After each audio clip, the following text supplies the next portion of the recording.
This is a functioning garage with like a giant podcast studio in the middle of it. It fucking sucks, dude. Like for me, for my personal, I need my little wrench time, But anyway. Awesome. On that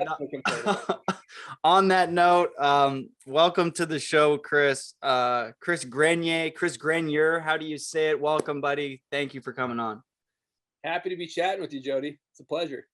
So how do you say it though? Because I feel like in Canada here, lots of people are saying, "Yo, Chris Grenier," and I'm like, and I've always like navigated it. I actually called Kuzik before we jumped on this call, and Jake's like, "Yo, I'm not 100% sure, dude. You should just ask him." So I'm gonna ask. This might help my Canadian street cred, but my mom's Canadian, so she's from Ontario area, and she says Grenier, and then my dad's he's from Massachusetts, and if you're in Massachusetts, like Grenier, you kind of drop the but Grenier, Grenier, I don't give a shit. You know what I mean? It's just, I'm not going to correct you. I don't care if you butcher it. I don't even know how to say it myself, honestly. So I would go by Grendies. It's easier that way. Yeah, you got a lot of nicknames. So you mentioned there that you grew up on the East Coast, or that's where your dad's from. Take us through a little bit of like your childhood here. What was your family life like, etc.?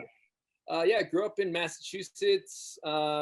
Big into hockey actually as a kid. We played pond hockey, and my first love was probably hockey. The kid had a piece of lumber in his hand and was dangling out there. And then there's obviously gets to a point where you kind of like start snowboarding. I was skateboarding as well around that time, and I think I found skateboarding first, and then snowboarding for me was more like a backyard activity where you have like, I think I had a shitty black snow and you're trying to fucking board slide some janky rail that you made type of thing. And then eventually went to the golf course, and then eventually the hill. And that obviously took over hockey. And grew up riding a 200-foot vertical hill called Ski Ward. And then eventually Wachusett and made my way to some of the bigger hills on the east. And yeah, family, I got older brother, older sister. I'm the youngest. And that's pretty much it, I guess. Did you ever get absolutely destroyed on one of your setups that you made by yourself as a kid? Dude, honestly, I don't have a distinct memory of it, but I'll tell you what I did do that kind of tripped me out. Like, I had a hill across the street from where I grew up, and I would go up and snowboard before the bus came in the morning in the winters. Like, hike up, like hit a rail. I'd be hitting a rail like 6:30 in the morning as a kid. Like, and I think about that, it's kind of like some psycho shit. No way, dude. That is loyal to the steel, dude. That is that is so legit.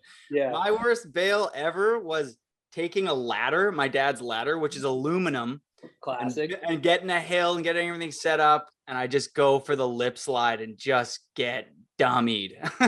Full commit edge catch to like. Oh yeah, sunk in like an inch and a half straight onto the fucking aluminum. Get a body bag for this guy. It's fucking over, Seriously. So one of my favorite questions that I haven't really been asking a lot of guests, but I love to figure kind of out because it kind of shows like what your upbringing would have been like with snowboarding is, what was the terrain park like when you first started snowboarding? Like, give us some insight into the features that you used to ride. Oh yeah. Yeah. That's so, for us, like Ski Ward, where Mike Rav is also from there as well. All we really had, there wasn't even really a park as a kid. They had like a dirt ditch that was the half pipe that you could like basically, do flyouts. You just do flyouts of like this V half pipe. It's not even a fucking half pipe. You can't even really do airs. So it was like two bank ramps, but the bottom of it was the showtime zone. And I remember like, dude, you want to talk about like throwback, like this is, learning phases. Like I would go ride. I had like some yellow drakes and like I had a handkerchief that hung off the back. Did you ever hit the handkerchief? Like you tied it to your pants? Such a bad look. The forum look? Yeah, that forum look. And then I would go, like I would spin as hard as I could front side out of the bottom of the pipe. And I remember one time, like I got a 900 rotation round and exploded. And I was like, I can fucking 9. Like, is this before Lame and stuff like that came out? Like sick. Yeah, this is like 2000, like probably 90s actually, I'd say. So damn, dude. I feel like Hampus had like a really sick 900 out of the pipe in one of the Lane movies. And I was a young kid. I was a big Hampus fan because I was a big Quicksilver fan when I was a kid because Danny Cass rode for Quicksilver at the same time. He had a jacket called Don't Call Me Shirley. I pre-ordered it. Probably the first pre-order internet thing I've ever done with my life because I feel like kids don't really know how terrifying it was to buy shit on the internet in like the year 2000. You're like, Mom, can I use your credit card to buy it? And she's like, I don't know if that works. Like, is that a thing? Yeah. I don't even know that I did that, honestly, until like fucking 5 years ago. I started buying shit on the internet. Promo Copy was the first thing I ever bought on the internet. Oh yeah, dude. Yeah. Simone Chamberlain's part in that. Holy shit. Oh, dude, Travis Kennedy. That whole movie is so sick, dude. It was a great one. So, addiction phase. When did it all click for you that snowboarding was just your shit, and you just were like, I'm gonna go dummy and just commit to the game? Damn, I haven't actually thought about this stuff. It's weird. My brain. I haven't like dove into this part of my brain in a long time and actually thought about it. But like. I think there's a couple things like, you know, you start like sliding a bunch of rails, and then I started like hiking the half pipe and stuff like that. Like we go up to Mount Snow. So we would go up to the Mount Snow on the weekends. My dad would like rent a hotel, we just get like a hotel or a motel and just hike the half pipe all weekend. And I remember like learning some like I learned a McTwist back in the day and like some things like that, which I couldn't even do. No grab, like actually like kier roll style, front flip, like no grab, whatever. JP like, Walker style, barrel roll. Yeah, exactly. But things like that, like I started to like learn a couple things and then it clicked. And then I started doing some contests and stuff. And I don't know. It's kind of like a gradual phase, but at one point there was like, I think I got third in a big air or something like that at Blue Hills. And I was like, oh, this is like, you get like, you start to get a little success or like you get a little bit of like shine and you're like, damn, maybe this could be a thing, you know? Like, I think, you know. Oh, the hockey background? Yeah. 100%, dude. You throw the hockey background in there. It's like, you got a little bit of like a, you know, you want to take the W, you know what I mean? Yeah, 100%. Yeah. And if you're a Bruins fan through and through, you know, you'll do what you have to do to get that W. True. Yeah. I mean, we may have to, you know, pull somebody's jacket over their head and start beating the shit out of them. This might happen, you know? Or that one classic Brad Marchand where he like licks the guy's face. Oh yeah. That's a power move. It's an absolute power move. Yeah. That's that's crazy. That was bold. Yeah, then I think like, you know, it's an interesting like curve because I don't remember like the young days that kind of blend together, but I do remember at one point that's kind of cool. Like I met Scott Stevens in high school, Austin Granger, Chris Beresford, who founded Dang Shades. And I was like super into smoking weed. This is like 15, 16, whatever, selling weed, all that dumb shit. And like, I was like smoking bong hits and like, I was like fried, dude. I literally would wake up in the morning and just like roast the bong and just be like cross-eyed Jim all day, but like doing 540s and stuff. And then I met Scott Stevens and he was like, he basically was like a snowboard nerd. He was like straight up snowboard nerd. And I remember he'd come over, we'd watch all these videos and he'd be like pointing out like, oh, did you see how like JP did his McTwist like this? And all of a sudden like something switched in my brain where I started hanging out with those guys and like not hanging out with my stoner friends. And I like realized, oh, it's cool to be a snowboard nerd. It's cool to like nerd out on these tricks and obsess about this thing. And so I kind of like drifted away from that and got into just started hanging out with Scott. And he was, you know, he always had a camera. We'd always be filming each other. And he just had this kind of like infectious addiction to get clips, infectious addiction to get better, and infectious love and support for his friends. And so that to me was kind of the turning point. Once you get a good crew and you start going and get people that feed off of, that was where I was like, oh, this could be a thing, you know? And Scott was a rep rider for Burton. And then at one point I did like some contests, like came up through contests, never like before the video part, started getting boards for Academy snowboards. I remember, this is a fun thing to think about though. Like I remember being in high school and like waiting for, they're like, yo, the board's in the mail. And we had to buy our first board. But like, so you like bought it and then you're on the team, which is kind of sick. but like waiting for that shit to come and like waiting for the UPS truck every time, like, oh, fucking UPS truck, is that my board? Like just kind of trip, you know, and then finally getting that board and being able to be like all I wanted to be able to do is like, I'm say that I was sponsored, and then you know, there's a thing there for sure. But. That's funny that your first sponsor ever was through Academy, because so was mine. My first board sponsor ever, just random kid from Winnipeg. I shot Kyle Kennedy a DM at like info@Academy. I'm like, hey, I live in Winnipeg. I love Academy, because I mean Jonas and Chad and everyone who was on Academy at that point. I was just like Chad Tarbell had like a really sick edit at Bear one time, and I was just like, to this Common Bee song, and I was like, damn, like I know the one you're talking about. Yeah, I know that. It's fire. Yeah. And I just shot him a message, and he was like, yeah, totally. Like they cost this much. We can hook it up at cost or whatever. And I sent him the money, and I'm waiting. Same thing, dude. Like every day, just when's this deck showing up? And it showed up. I remember like setting up stickers and everything fuck. That was like a highlight of my life looking back. I don't think I've ever been so happy in my life. It's been a steady decline, 100%. So like they used to, now that I'm thinking back on these days, like I was so hyped to be sponsored that they sent like Academy stencils. And this is around the time like great grenade propaganda, like people were spray painting grenades on everything. I got the Academy stencil, and I was like going around my town in like suburban Massachusetts, like spray painting the Academy stencil on like bridges and like taking pictures of it and send it to JB, the team manager, like, check it out, dude. Fucking I just bombed a whole 7-Eleven with Academy shit. You guys are gonna get total backlash. Yeah, right. I was just the shitty kid with a marker walking around my town. Like a lot of my friends were into graffiti. I feel like that's a very common thing from grade like 6 to grade like 10 is like you start listening to hip hop and rap, and you're like, yeah, I'm gonna buy like a Jiffy pen or whatever. And I just walked around my town and would write my tag all over everything. Yeah. And then one day I was just like, fuck, I'm gonna stop doing that. That's like my dad's friend Bill's like, you know, flower store, and it's got this stupid tag that says input with a halo around on it and then in quotations. Oh, yeah. Never gotten to that phase, luckily, but yeah, I think Krugs is holding it down for everybody in the graffiti world. And to each their own, you know.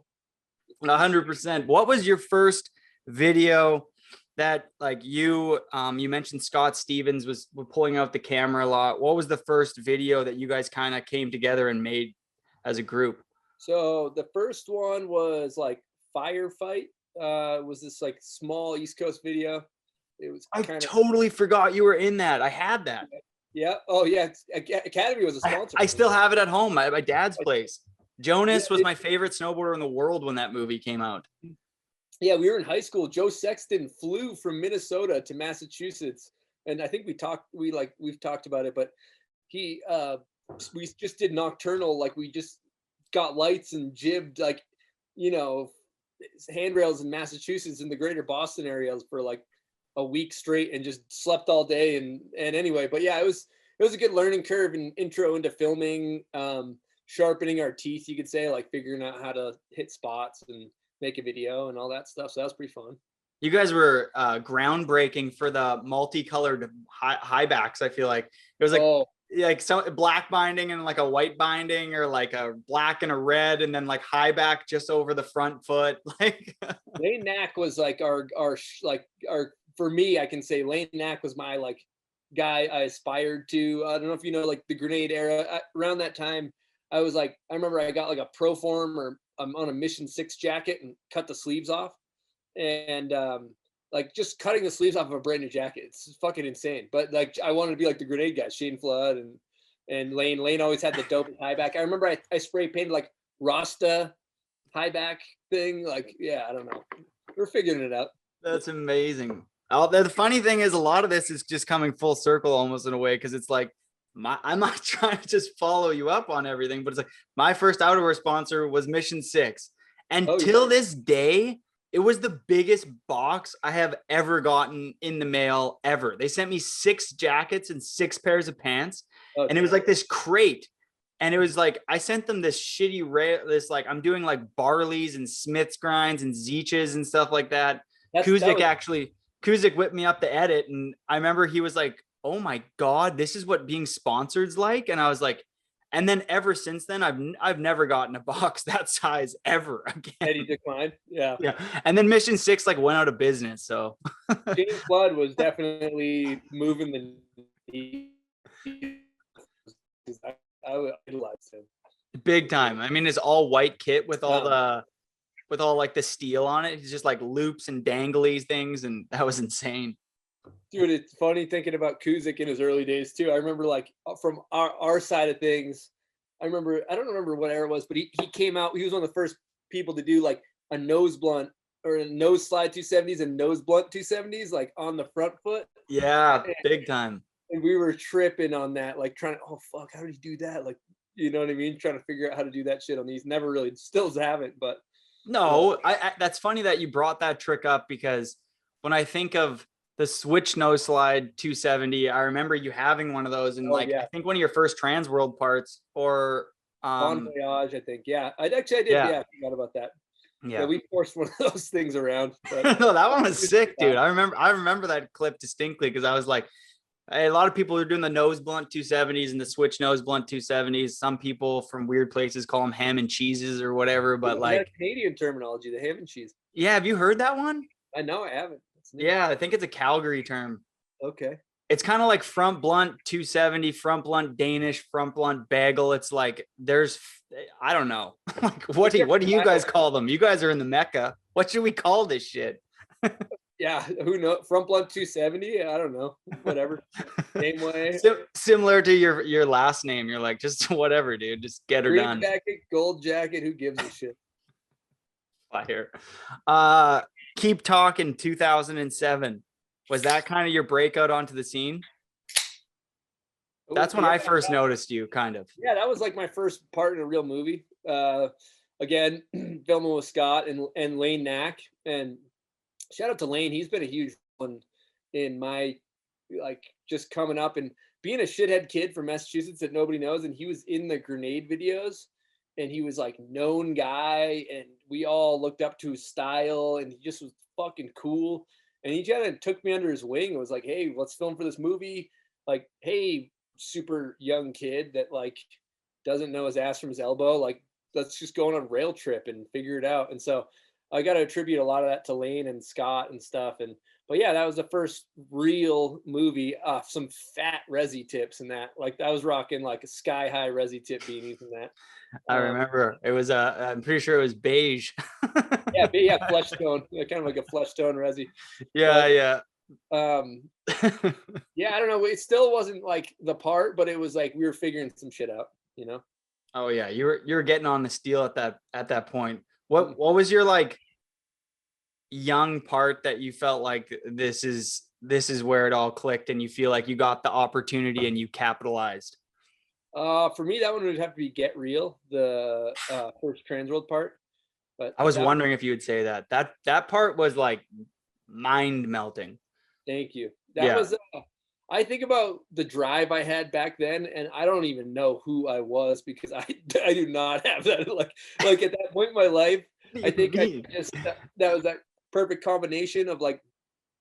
I remember I started to get some, because it's a game of confidence a little bit, you know. So like, I started doing well in some rail contests and stuff. I remember like I won a rail jam for like $3,000, and I got on Solomon, and I started to like get some recognition, and you kind of are like. You're trying to make it, and all you get a little bit of respect, and you start kind of like sharpening your teeth and be like, okay, like start believing in yourself a little bit around that time. And then Hava put me on Solomon, Hava Fernandez, and he basically just he's like, hey, we're like Solomon, the way it works, like Solomon, we're gonna buy you into the Transworld video.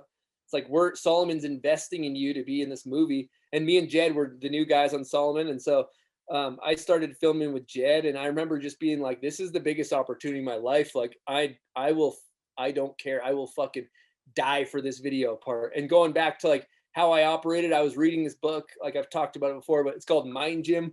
I would read it like a fucking, like a, I don't even know, like if I was studying for a test, and I would write down the quotes, and I had such like I would write down all these lists of tricks. I would have every trick I want to do, every spot. Like I had just the way I was operating was like, There was nothing else but this video part in my life that mattered. It was just straight up like a fucking like crazy obsession to the point where I don't know if this number's correct, but like in my head, the way I remember it, I want to say I had like 40 tricks by Christmas or something like psycho like that, you know? And we were with like, it was me and Jed. And I remember being with Jed, and like at first, if you've ever seen Jed snowboard, it was a really good learning experience for me because he is one of the best to ever do it. And he would show up to a rail, you've seen it, and he pulls up and he just handles his shit within 5 tries, and it's the most fucking crazy thing you've ever seen. Now, it takes somebody like me, I'm pure work ethic. I don't feel like I have any fucking talent. I feel like it's hard for me. I feel like my brain gets in the way. I don't feel like it comes easily, but I will fucking grind it out. I will just try my ass off. You know, I'll try hard as fuck. So like you have like pure natural talent, and myself who's like fucking just struggling to keep his head above water. And I remember I learned such a good point from that, where it was like, I can only do what's good for me. Jed's going to do some NBD that's never been done. Like, but my lane is I can focus on what I can do. And so like at a young age, I always learned, like, because you'll see it with people that are super competitive. You're on a session, you do a backflip, your buddy does a backflip pretzel, or you do a front 7, your buddy does a front 9, and you get all competitive and weird when you're young. And it's like, no, dude, like just do what you can fucking do. You can't control what other people can do. So I got this like kind of young, this like lesson at a young age to just like stay in my lane. Like Jed is like tight pants guy and he's doing crazy tech tricks. Like I'm just going to stick to my bread and butter. Like I'm going to do some back lips and switch back lips and try to make them look okay. And that was what I learned. And I remember I tried my ass off. And dude, it was actually pretty cool. Like fucking that part, man. Like I remember this is another thing I want to touch back on. Like we posted the $500 rail on the bomb hole Instagram. And at that point I had an entire video part filmed. It was probably like March and it snowed somewhere. I don't know what the month was, but I remember I was like, I need an ender. And we kept going to that spot and getting kicked out and kept going, getting kicked out. It was our 3rd time there. And I remember it was like, I fucking need this clip. And I remember being there, like, I'm going there tomorrow morning at 7 a.m. I don't care if I break both my legs. Like, I don't fucking care, dude. I don't care if I fucking die tomorrow. Like, I have a full video part. Like, and if you can get to a point where you're like, I don't give a shit if I break both my legs, like, you have nothing to lose. It was like I had such a crazy drive and hunger. And then that was the point. So that's the build-up point to where during that year, I remember we got kicked out 3 times. I wanted the clip. And then I was on the drop-in ramp about to hit it. And the dude came out and he was like, yo, you can't hit this. And I was like, what if we pay you? And then I ended up not doing a good job negotiating. I was like, we'll give you $500 because I wanted it so bad. Oh, I heard. And I also know the clip you're talking about too, that 50-50. Yeah. That spot was fucking so sick, dude. That was like one of those special spots where it's like, I get it. You're probably going to bed like, if I get this fucking 50 on this thing, it will round up this part. That spot is too dope to pass up. Totally. And it's the worst when you like, yeah, you wrap your head around being like, I need this clip in my video part.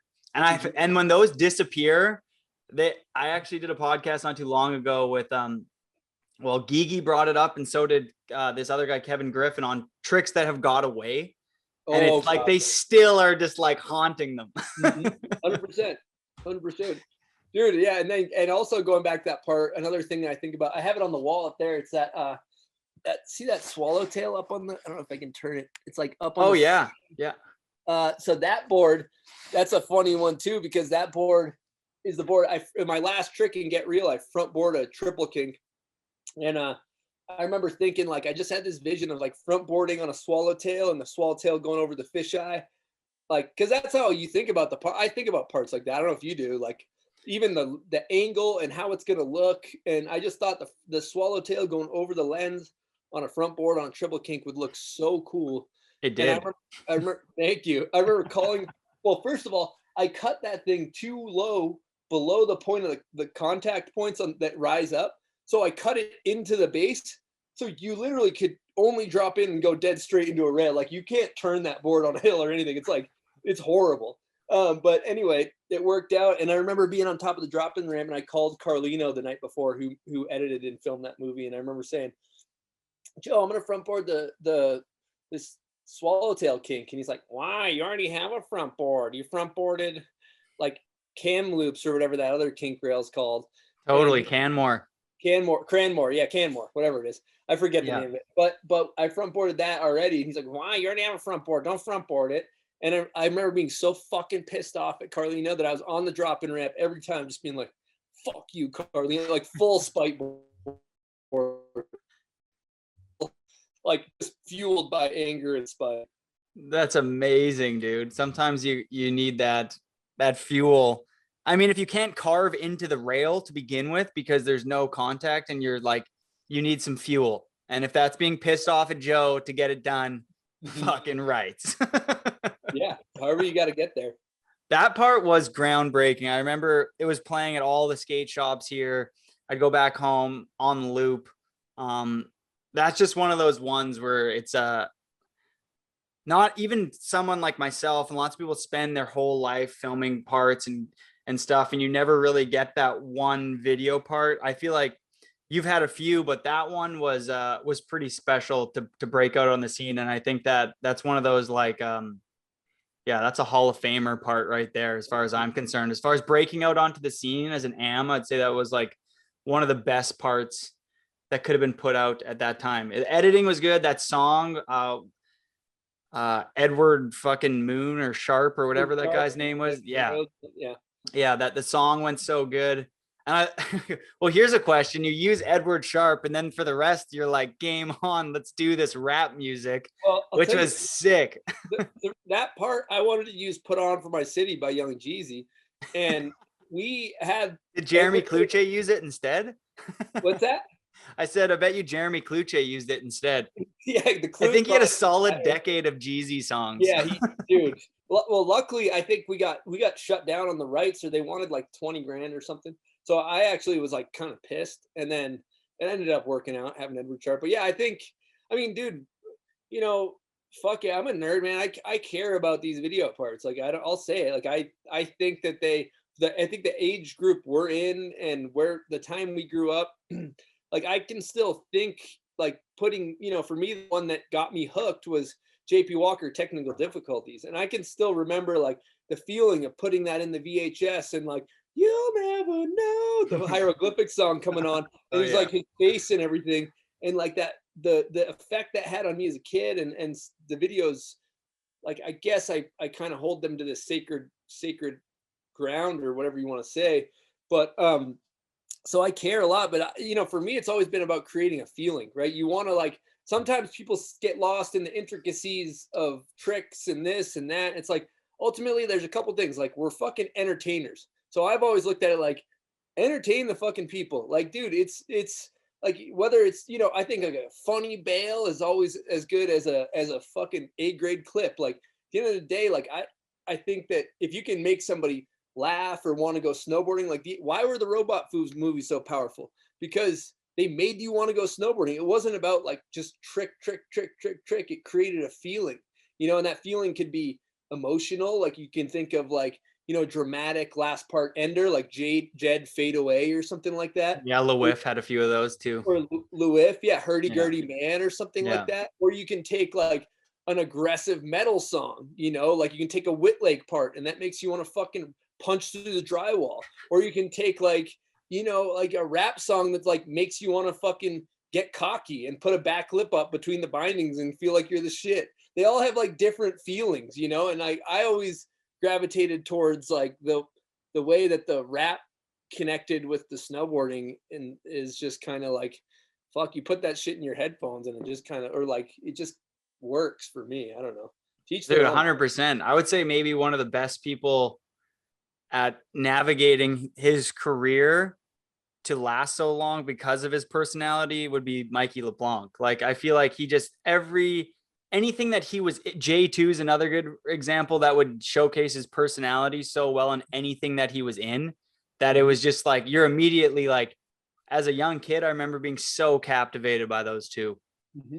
Well, and you look at the, like, in order to know, you know, who the person is, you got to know who to root for. Like, when it's just tricks. Otherwise it's just tricks. Like the personality makes you know who to root for. Like, oh, I fucking vibe with Corey Smith because I like doing art. Like I fuck with that guy. Or I like Justin Benny because that Cab 270 makes me want to like, I'm just fired up, you know? So they all have different feelings, and like those little tidbits of personality make you like or dislike a person. I think it's all comes down to personality. You're drawn to them or whatever. Benny has like, I know that you're a huge Benny fan too. I could just go on forever. I mean, the back 50-50 that Eastone shot on that closeout in Moment of Truth, and then the back lip with the white do-rag, like fucking it's just that Moment of Truth part. Yeah, the white do-rag is like that one. Even just the cover of this fucking DVD has Ollie with his shaved black head. Mm-hmm. Oh, yeah, I was taking notes, dude. I mean, I think sometimes like growing up in such a small place like Oak Bank, where we had like 1,000 people and we were 20 minutes outside of Winnipeg, it's just, there was a little bit of like cluelessness from like my childhood that has always kind of been there, which I also think kind of just makes me who I am. Like, you know, there was only so many people who knew anything about snowboarding and skateboarding. And it's like magazines can only teach you so much. And same with videos until you actually like hang out with other snowboarders and you're like, whoa, like, fuck, like you guys all like Scott Stevens sound like he was and you said Lane Knack were like really big mentors in your life that helped shape like, whoa, like if you study these videos and stuff like that, you can actually take out a lot from them. And then you can take out those pieces that are really important to you and then put that into your video part. And I mean, I feel like there's a certain points in even like what I was doing in snowboarding, and you're just like, it's kind of a waste of time to film for anything if that energy and that focus isn't in there, because there also just comes out like another clip, like you said, and you need that, like, there's a lot of things that need to come together to make a good video, and there's a lot of things that need to come together to make a good a part, and one that sticks out. And that Transworld part was that exact thing. It was like, for the kits back then, the trick selection with like what we were doing in the park at that point, it was like all of those tricks, like even like the half cab 50 back threes that were blowing up back then. And it was a little bit at that point, things were kind of taking a shift away from the switch ups and stuff like that. It was like more into like clean, solid, like half cab 5.0, not tapping, not crooked. And I just feel like that part was exactly what people wanted to see. And on this whole pivotal shift conversation, when you have these giant realizations that all these things are so important, videographs, I feel like that stood for all of those things in one. And it was a really special thing. And snowboarding needed that so much when videographs started. What was it like to film for that production company for so long? Yeah, it definitely felt like a cool thing to be a part of. You know, as we build our lives around snowboarding, right? So, you know, maybe for better or worse, I care about snowboarding, and I care about snowboarding looking cool, right? Like you want to be proud to be a snowboarder. You want to, and now not so much anymore. I don't give a shit about corny things or different things. Like I think we need it all. I think we need the YouTubers doing their trick tips and their vlogs, and we need the core. We need it all. It all is part of this big equation. But back then, I wanted snowboarding to be cool. I wanted it to look cool. I wanted to be a part of something that was cool. And Videographs just had a great blend of people that were awesome. And, you know, major shout out to Justin Meyer, who made those, because if you think about those videos, he just like had this insane knack, or still does, for like finding a lifestyle clip of Jake O.E. riding away from a rail, like zoom in on his face and he like rolls his eyes, and it's like makes the clip. You know, he knows how to find those subtleties that are like everybody else would scrub over and just like razor blade tool edit that out, right? But he's like, oh yeah, we're gonna slow-mo that and zoom in on his eyes, and it's gonna make people laugh. And I can only imagine if you're a filmer, you know, I hate the disconnect between like a filmer who's filming for a project who drops off their hard drive, and a filmer who's like enrolled in the film. So they actually are filming things with like an idea in mind. They're like, this is this guy's personality. I'm going to film these clips like this, because at the end of the year, is this all going to come together and it's going to just make this person's like part make sense. When if you're just filming, like you pick up a camera, you go to film school and you buy a good camera, and you don't have like the eye it's like shooting photos or whatever without having like, you know, I would say one of the best would be like Ollie G, you know, and he has a way to shoot film photos and just make me so interested in like what that moment would be like. And then that translates into film too. And I felt like Justin did such a good job in those films. Exactly what you're saying, like picking out those small lifestyle clips, like Justin Benny breaking the bottle and just like kind of waving it into the lens. David Brocklebank from Dope Industries, I'd say, is the same kind of wizard with just like, he doesn't just pick a lifestyle clip. He'll spend hours going through, like if he filmed a day where nobody even got a clip, he'll go through all that logged footage and be like, there's dope lifestyles in here that have to be in the movie. Where I think a lot of people, young filmers and filmmakers, shouldn't overlook those things because they truly make a video fucking so dope. Yeah. And those dope videos, I mean, I've always, you know, Stathis and E-Man just always beating shit down, dude. Yeah, those are some. I still watch those to this day. We're editing our footage right now, and I just watched Dope 3 the other day because I haven't watched it for a long time, and I just like wanted to get some inspo. And before we jumped on this call over the last week, I've just been kind of picking up a lot of your old parts, and there's just Dude, you know what sucks? So it's like I wonder, you know, I always think about this because it's like maybe we're dinosaurs in the fact that we care so much about the videos. Because it's like the way that a young kid that's 14 years old consumes things, right? It all comes through your phone. Even myself, like how do I find out about snowboarding? Mainly I see it through Instagram. And then you see these projects where it just, to me, maybe it's my perspective, but it doesn't seem like they carry as much weight. Certain ones do, but a lot of them just become saturated and don't carry the same weight. And I'm always like, you know, am I holding on to something like that's kind of just a dying art? Or I wonder. You know, I think it's gonna go. Well, this is what I think, and this is what I hope is gonna happen. I think that magazines might struggle to have a full comeback to what they were. I think that that's a little bit of a dinosaur, but I think movie premieres and videos will go full circle to the importance of like keeping those, like brands being like, we have to spend $20,000 to get our rider in this A+ video because it's actually worth it. And premiere tours actually mean things to kids in small towns. And it actually does have, like, I think Vans does a really good job of like investing in like real projects, paying, you know, their filmers a good wage to actually like care about what they're filming, and like they handle their business in that department so well. And I mean every year they still like put money into it. I mean, you ride for 32, I know they've had movie projects. I mean, K2, the same thing. It's like brands that make team videos still and put like a drop dollars into those things. It's just like, to me, makes like your brand sick. And if you like are just hoping social media is going to drag your brand to success without like videos that are dope, I feel like videos that are dope are still the soul of snowboarding. Mm-hmm. I think that you look at the ones that are doing it right, like Vans, you're like, you see a Vans project come out, you're like, I'm fucking clicking on this, baby. I'm saddling up. What did Arthur do? Dude, yeah, straight up. Like, what do we get? And they do it right. And it's such an interesting thing. Cause it's like, I think that for a young kid coming up, like, I don't think that maybe if you're like the smaller videos that aren't, like, I feel like maybe their effort could be served better on Instagram. Like, as you're trying to come up, as you're trying to gain recognition, as you sharpen your teeth.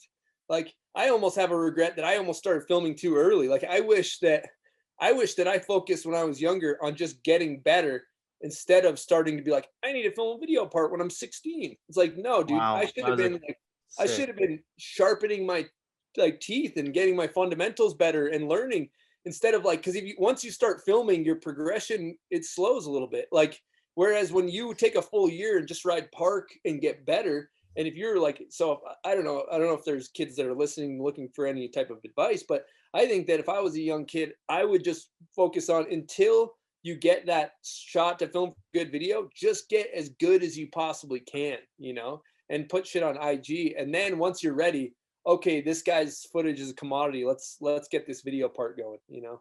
I don't know. No, there's definitely a double-edged sword to that, because it would be interesting for someone who's so good at filming, like, you know, at park, and they dial all these tricks and they jump into the streets, And then for me, those like 16 to 19 years old was a lot of like learning curve, like how to build a jump if you're going to do a back tail on it, and like how to build it so it doesn't crumble, and like how to like even pack a van, and like what tools to buy, what shovels are stupid. It's like you kind of work out the kinks so that when you're thrown into, I don't know, I'm imagining my first real trip ever would have been with like, I don't know, Dwayne Weeb, or when I first got on DC and I'm on a trip with like Bittner, and I'm like, oh God, like you were my favorite boarder ever. I hope I don't let you down on this trip.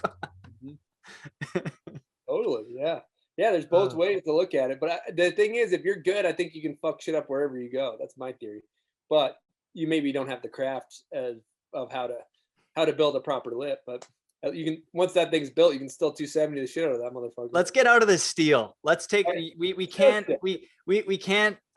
neglect that you're a well-rounded rider, and that's that in itself is maybe like an art form that is overlooked these days, because there's a lot of kids that just narrow into like, I just ride rails, and I think that you have done a really good job in all of your video parts of having, you always have jumps, you always have a good switchback rodeo or a big front seven tail, or like, you know, and you go out there, and I feel like that has helped you stand out so much from people who just have rail clips. I mean, like, look at like LeWiff or Taxwood or anybody who like incorporates both. To me, those are my favorite video parts, because as we were mentioning earlier, the characters of back in the day, they rode everything. And I love someone who can ride everything.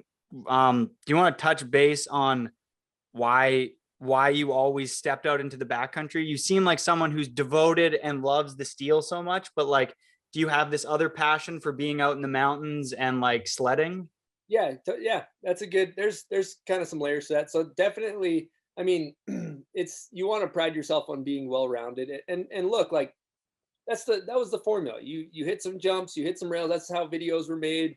I was just following the kind of like the formula that was the industry socially acceptable standard formula we've been working off for 100 however many years, right? But like going back to jumping in itself, like I always talk about, we always talk about equating snowboarding to skateboarding, and the reason why I love snowboarding so much, yes, I love hitting rails, but like I love fucking jumping. Like, dude, if you're gonna take me, what's your ideal day? I would say like a spring park jump day when the jumps are really good is probably my favorite day of snowboarding of the year. Like fast park laps and just doing, even if you're just doing 540s and stuff, like it's still, that to me is like the catching air is fucking it's badass. B, it's fun as shit. Like it's so fun, and it separates, like that's what makes, you can't, unless with the exception of people that hit the mega ramp, you can't really catch air on a skateboard. Like that to me is always what made it different than skateboarding. It's like, dude, you can fly down this hill, hit this perfectly weighed wedge, and catch air. And although it didn't come as naturally to me as the rails, I still like love it. And I think that's really all that comes from. And then backcountry stuff, like I ride dirt bikes, snowmobiling came rather easy to me. And I think that's just, it's more like the whole, you guys do it with the Man Boys, like the mission is so fun. I got my survival kit in my pack. I got everything I need. Like shit breaks down, I know how to take the belt off the snowmobile and figure out how to get somebody back. And like, I don't know that, you look at like all this shit, what we do, right? That what makes snowboarding special to me is the relationships that are formed while you're in the shit. I've noticed this, like lately I've noticed the relationships you form while you're in like struggle with somebody, be it like while you're in the shit with somebody. Like let's say you're on Mount Seymour calls it the trenches. The trenches. While you're in the trenches, dude, like think about the bond of people that went to war, dude. You're like, dude, this is my fucking dog. I feel the same way with some of the people I've saddled up and watched these fuckers try to backflip a triple kink, dog, because it's a war. It's like a psychological war. Or you see your friend battling a front nine on a jump and like bouncing out of holes, and like you're fucking like, bro, you fucking got this. Like, you're like getting fired up, and then totally. The snowmobile breaks down on the way home, or your friend fucking separates his shoulder and you got to put the thing back in and get him back to the trailhead safely. Like all those experiences, like to me, I don't know. I think a lot. I definitely profoundly, we're going to get a little deep here, but I think about the fact that like life's short. we are all going to die soon. We're all going to be in a fucking hole with dirt over us, and nobody's going to remember us. And it's like the backflip that you did doesn't matter that much, but the relationship you had with that person that you built that jump with, that banter you had while you're building the cheese wedge, the fucking homie who you helped splint his arm when he tore his shoulder out, like, or whatever it is, like those type of things are all those type of things, like those experiences, those like profound experiences, like the experiences we get to have snowboarding, riding with people in the mountains, riding up the chairlift, like those are profound experiences. Life's short. We're getting to experience life with people that we care about. And that is my main thing over being a fucking on the back nine of my snowboard career, we'll call it. Like, as I've gone over the hill, I've realized like that, you know, when you're first, you care so much, whether you got the 540 or the 1080 or the 900 so much. And it's like lately, no, I care about these relationships with my friends. Kind of. Yeah, which that was so well articulated, man. I couldn't agree more. That was probably that was rad. I couldn't, yeah, wow. That was dope. That was dope. You were like, I'm gonna drop in here, I'm gonna get a little deep, and then you did, and you took it somewhere and you ran with it, and that was sick, dude. Because I feel like a lot of people that are like committed to the game, that want to be the next kid, they tend to do that. You know, they look forward to that 540 and 900, and if they don't get it, it's so devastating. Well, there's 99% of other snowboarders who are not trying to pursue this as a career or to get in a magazine, who have that completely figured out. They're like, I'm just out there to ride the chairlift with Bob and Jeff and banter, and then like watch my friend try and do a backflip today, who hasn't done one in 5 years. Yep. Absolutely. Yeah.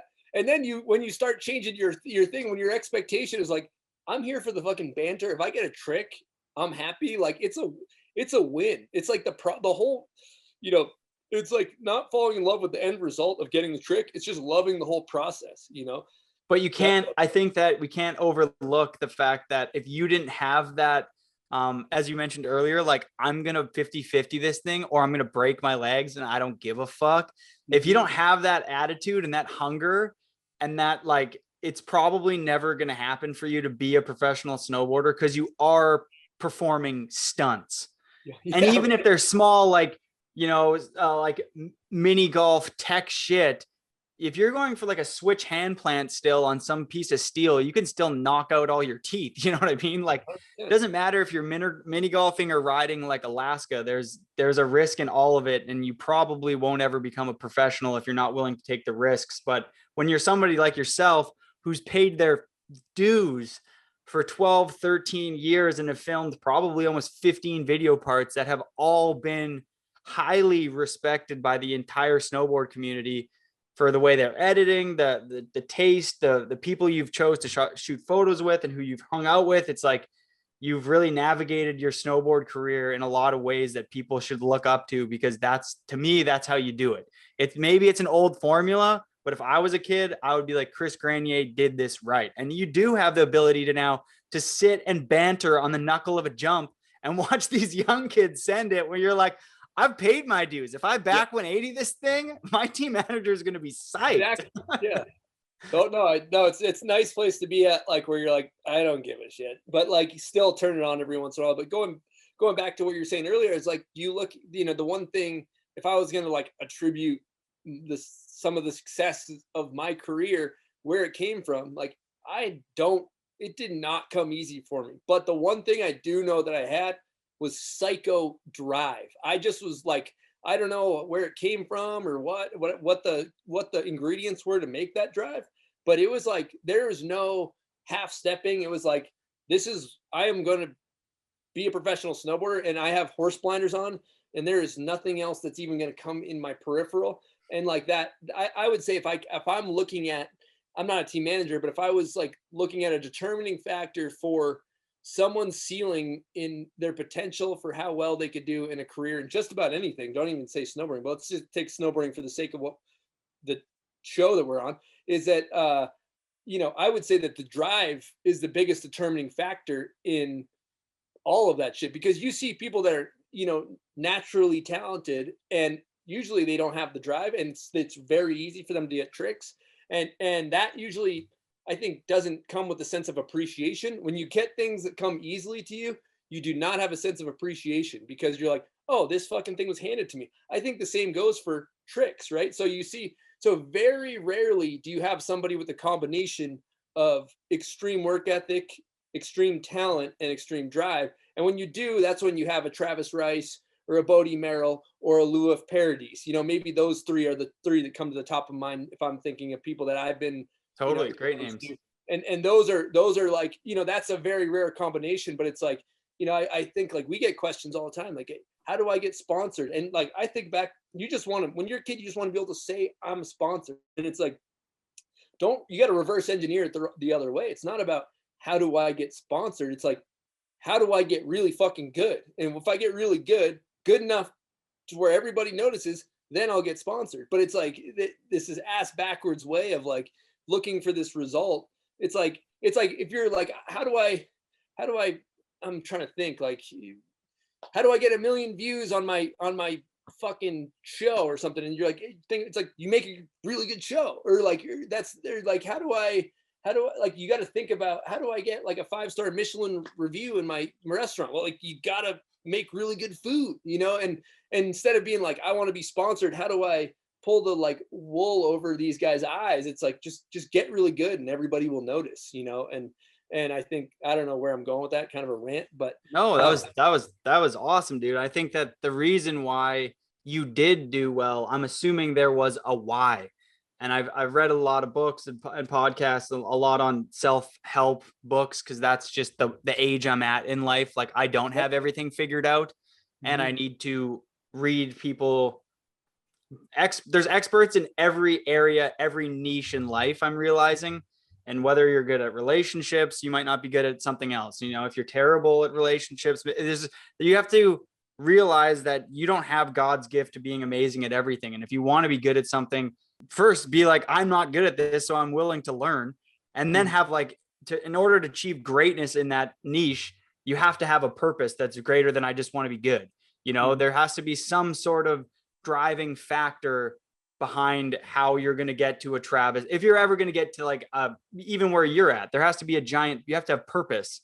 And there had to be something in you and in me at one point to be like, well, I want to be better than this person or whatever, you know, whether it was like, you know, and a lot of those fundamentals I think come from like childhood or whatever, you know what I mean? A lot of those things come back from like, I was never that good at soccer. I sucked at soccer. And the first thing I was ever good at, or like, okay, where I started, people were like, yo, that was sick and stuff, was snowboarding. And there was nobody snowboarding really around our hill. So I was just like, oh, I'm kind of good at this. So it was like, that probably had a giant deciding factor on me, like deciding to dedicate my entire life to it. Because it was one of the first things that I felt like I was accepted by a community. I felt like I had a little bit of a talent behind this. I mean, and obviously I enjoyed doing it. Well, dude, it's an interesting wormhole that we're in right now, though. But because I like talking about this stuff, because if you think about, I love dissecting people. What makes them tick? Why are you like? I want to learn from how you've navigated through life. However, right? So like, I'm interested in human nature. Period. Like I think humans are all inherently interesting. What can we find about these people that's interesting? Exactly. And so like going back to take somebody like, you know, even some pro snowboarders that I know that are some of the best to ever do it. You know, I feel like take MJ, take a lot of the greats. They always have something chasing them. There's always some insatiable thing chasing them. And I've found that as I've like done a lot of work in my life, like I've talked about, I'm gotten sober. I'm almost 5 years sober. I fucking read religiously. I've like kind of gotten to a place where I've done a bunch of therapy. I've worked on myself, and where I've become a lot more content and comfortable in my own skin. Now, I'm not saying I'm there. I have a long way to go. But when I look at like, it's not necessarily a great recipe for, in terms of sports greatness, because I think if you take somebody like MJ, who was so fueled by spite, if you were to take him and bring him to a therapist and he was to work out all those problems with a therapist, we probably wouldn't have the MJ we have today. Like if you were to take a lot of those, like a lot of the things that fuel people, like you take a kid whose dad never told him he did good in sports, so he's just fueled by that kind of sense of wanting approval from his dad his whole fucking career. Like that's what fuels them. And unfortunately, that guy's probably going to be a miserable champion, but it creates a great fucking athlete. And it's an interesting one when you look at, like, when I look at something like, do I want what they have? Right. So like, if I can take, I'm not going to name names, but I have close friends that have been some of the greatest to ever do it, in my opinion. And they tormented mentally. They are miserable. And I look at that, I'm like, dude, the mental torment and anguish that that person has in order to like put their self-worth on being great is not worth it, dude. Like your whole, all of your self-worth is based on your wanting to be great. And then like, so it's like finding that fine line of like, you know, do I want what that person has? Like, sure, I want the car and the money and all that stuff, but do I want to go through the mental anguish and the suffering that it takes that person to get that trick, or the pressure that they put on themselves, that insurmountable pressure? You know, I'm sure you have friends that you could say the same for, right? Oh yeah, what I've realized is you sit there and you idolize people, and then you have a big heart to heart with them. And a lot of the times you're like, this guy has it all figured out. And it's funny. And then you have like you go on a camping trip with somebody or something like that, and you spend a few days with them or whatever, a place where that person has enough or a road trip's a great example of where you get to kind of know people and you pick their brains and stuff. And I'd say 9 times out of 10, by the end of that road trip, you don't actually want to be that person anymore. You're like, well, like you said, like I'd like maybe the car and the house and, maybe a few of those materialized possessions. But like, other than that, I mean, like, I don't actually want to be you. So your best bet is to just continue to work on yourself. Yeah. Because I think I think. And here, we'll steal the conversation here. You mentioned in there that you had gone fully sober about 5 years ago. I think that's a really inspiring topic. I think that, I mean, we could lie and say lots of people don't have addiction problems, but they do. People have substance abuses with lots of things, and not just, alcohol and booze, but whether it's, sex or cigarettes or whatever. Everybody has these vices, and a lot of people want to ditch them. Mm-hmm. How your path to sobriety, what was the driving factor that you didn't want to partake in these habits anymore? Well, I mean, it was a long kind of arcing curve of getting worse over time. And dude, look, I fucking love to party. I loved to party. It's so fun getting shit faced, like hammering beers, whacking a couple lines of cocaine. Like it was a good time. But it just kind of spiraled out of control to where, I was doing a lot of drugs and drinking a lot. It just became several nights a week, every week. And I lost control of it. It spun out. And in that time, luckily I hurt some people I really cared about and damaged some relationships and things like that. And did some things that, like, when you look in the mirror, you're like not proud of the person looking back at you. That was where I became.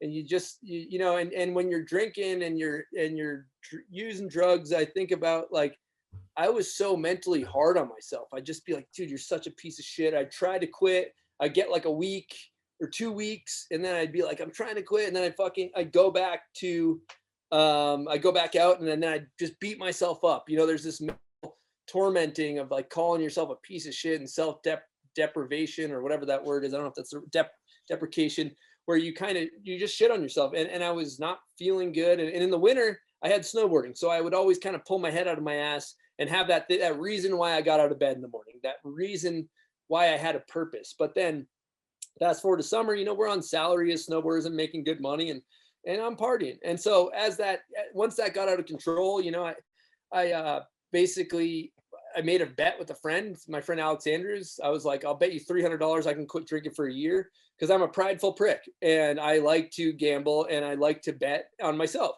And so my foolish, egotistical pride got me through my first few months of sobriety there in the summer. And as I, one turning point that happened, that like was really good for me, is like I got some time, and then a friend invited me to go to an AA meeting, and that was really eye-opening to me, because when I was sitting in there, basically what happens, you go into this room and there's chairs with like there's maybe 20 people in a room, between 10, 20 people, and they basically come up with a topic and you talk about how it relates to yourself. It's like group therapy basically. And I'm going, listen, all these people come through and they're all having the same exact problems I am. And I'm like, holy shit, you have the same problem I do too. You have the same, oh my God, you have the same problem.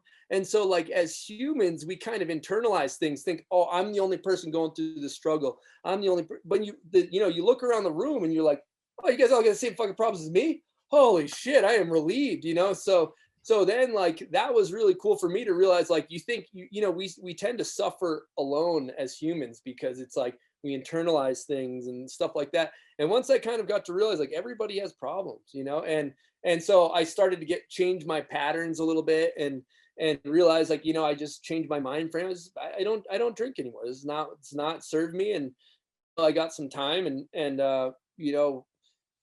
it's served me well.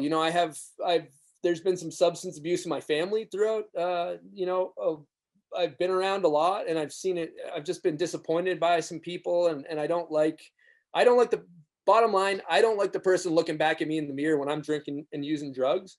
And so I've chose to take another path and surround myself with people that do. And sure, weddings suck. Sure, I want to get shit faced at a wedding and crush some can, but like, I've just made a decision and you can choose to do things like my time.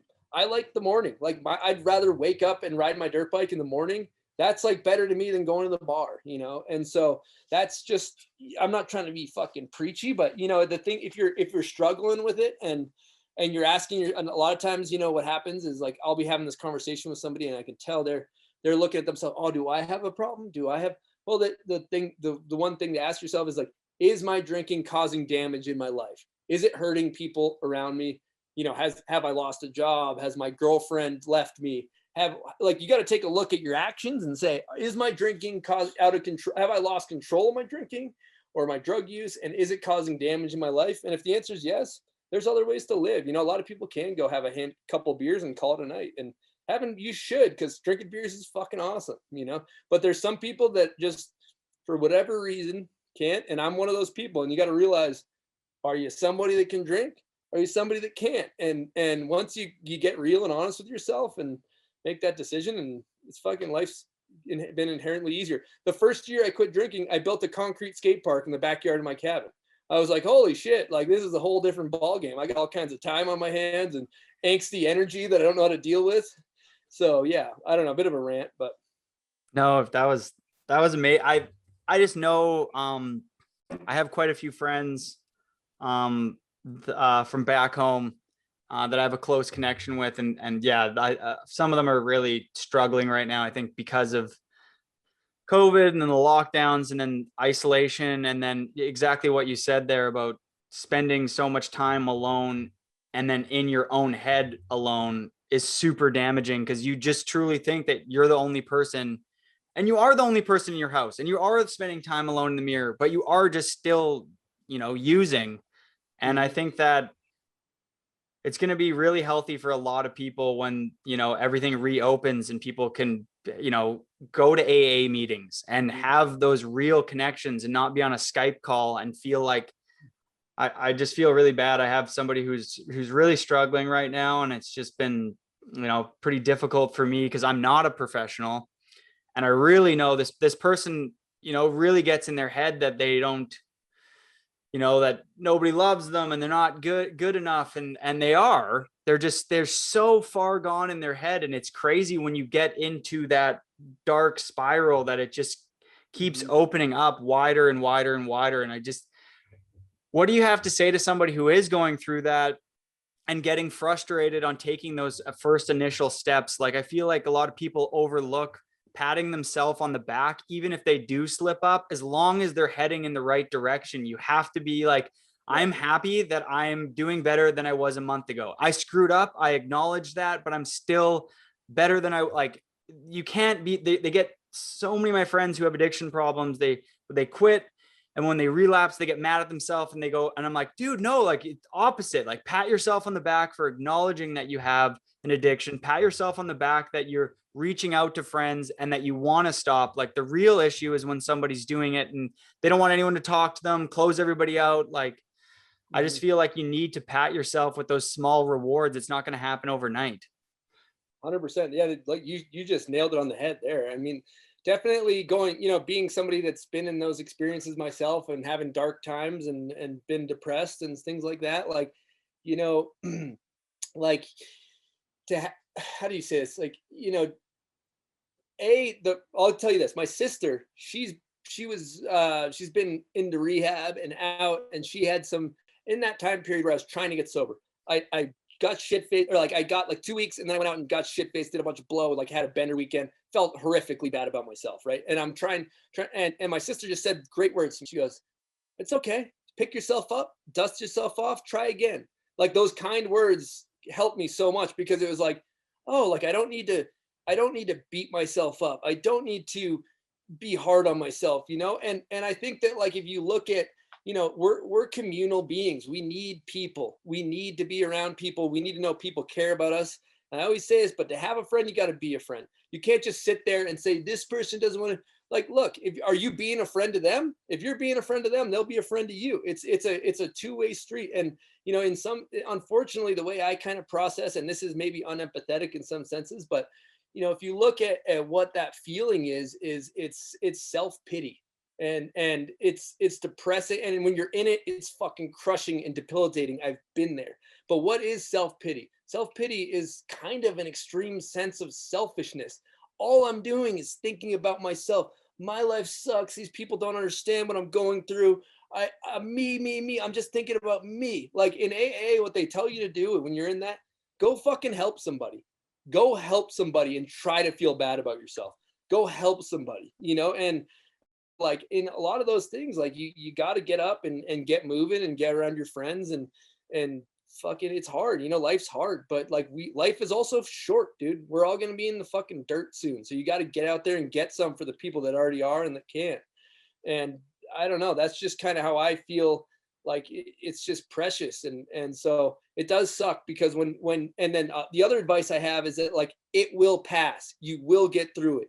You will get through it. It may feel like an eternity. Put yourself in a year, a year's time projection. If you're just like in a year, like I went through a harsh breakup, and I was like, at the time I was like crushed, debilitated, depressed, all these things. I was like, in a year, I'm not going to give a shit about this, it was true. And so I don't know, like it just, if you're thinking about, if you're struggling with substance abuse, like, for me, I'm not trying to be preachy. I fucking hate preachy people, but like a huge tool to help me get sober was AA. Because you walk into a room of people that are rooting for you to get sober, and they build a support unit for you. Because you have friends that are like, oh, you're not drinking? Like, let me crab in a bucket, pull you down with me. Because now that you're fucking not drinking, I feel like you are judging me because I like to get shit-faced. And that happens. We're humans. We think about how things relate to us, and we don't want somebody to make us, even though it's our own insecurities, it's just natural. It's human. We think about how things relate to us and whatever.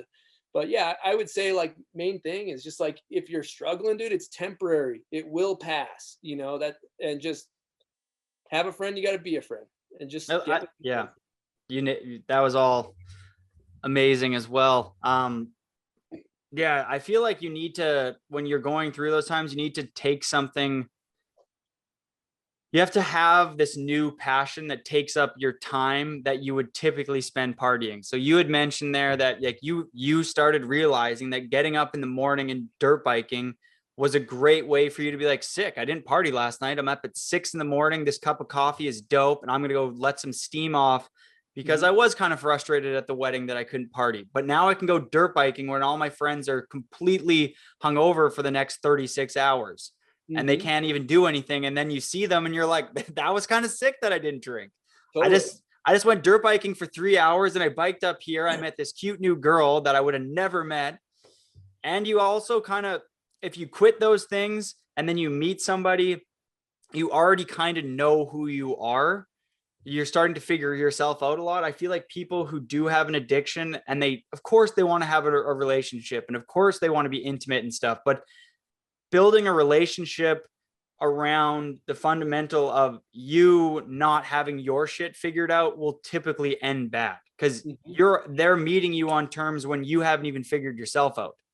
Well said. I love that. It's when you have, you in times that I just have my own personal experiences, but you're, in times where you're like, I need to find a girlfriend, I need to find somebody that make me happy or whatever. You're like, you're not happy yourself. Well, the minute that you start taking that time and working on yourself and kind of working through those struggles the way you need to, then all of a sudden the woman or the man or whoever it is comes, or the thing that you're looking for comes when you start working on yourself. And one other thing I got to add earlier that I forgot to mention is I think as humans, accountability is key, right? Like whether you're going to the gym or you're trying to get sober, it's nice to have a friend to hold you accountable. If you try to do things on your own, it's incrementally more difficult. So like a lot of times people are like, I'm struggling with booze, I'm gonna fucking will my way through this by myself and not tell anybody. It's a fucking horrible strategy. It's a horrible strategy. Like find somebody that's on your team that's gonna hold you accountable, to check in. You don't have to use AA, you don't have to use any of these programs, but like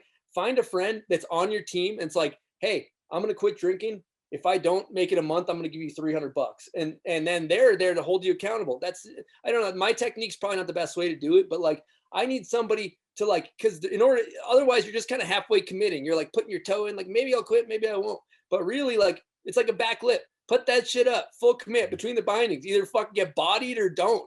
But don't sit there and fucking go to the outside 75 times. You know what I mean? And if you do get bodied, go realize that it's not over. Go back up and try again. Like what did your sister said? I thought that was really amazing. It's okay. Pick yourself up and dust yourself off. Yeah, exactly. Clean it up again. Dust your snow off yourself on the back lip, and then just go back at it again. You're not going to get it first try, but when you do get it, it's going to feel good. Yeah, and even if you relapse, who gives a shit? Like you know, it's data to realize, oh fuck, well maybe I shouldn't put myself in this scenario again. You know. And so you said you've been sober for about 5 years now. You had, I would say, one of the best snowboard careers for like the 2010 era. Definitely like household name. And like I said, like actually respected in the community, and not just like, I have a lot of followers, like people actually genuinely care and like what you're doing and have an appreciation. This sobriety, I mean, you mentioned in there that you built a skate park. You and Alex built like a cabin up in the mountains that you had a tow rope on. You started this podcast. So, I mean, do you ever take the time to pat yourself on the back to where you've come? Like, it seems to me like you've done so many amazing things. So like, I'll pat you on the back right now. Way to go, boss. Like you fucking did it. Like you did it. I appreciate it. Thanks a lot. I don't know. It's weird. I don't know how you think about, I don't think about how things, I don't know. I just do my life, but it's just kind of I don't know, like I'm stoked. I got nothing to fucking complain about. And I think some of that I would attribute to just loving the process. I love I don't love the process as much as I should. See, that's a downfall of mine. And I'll admit it to people. I get frustrated with filming snowboarding still, because I've never had that, keep talking or get real breakout. Like I want that part still so bad.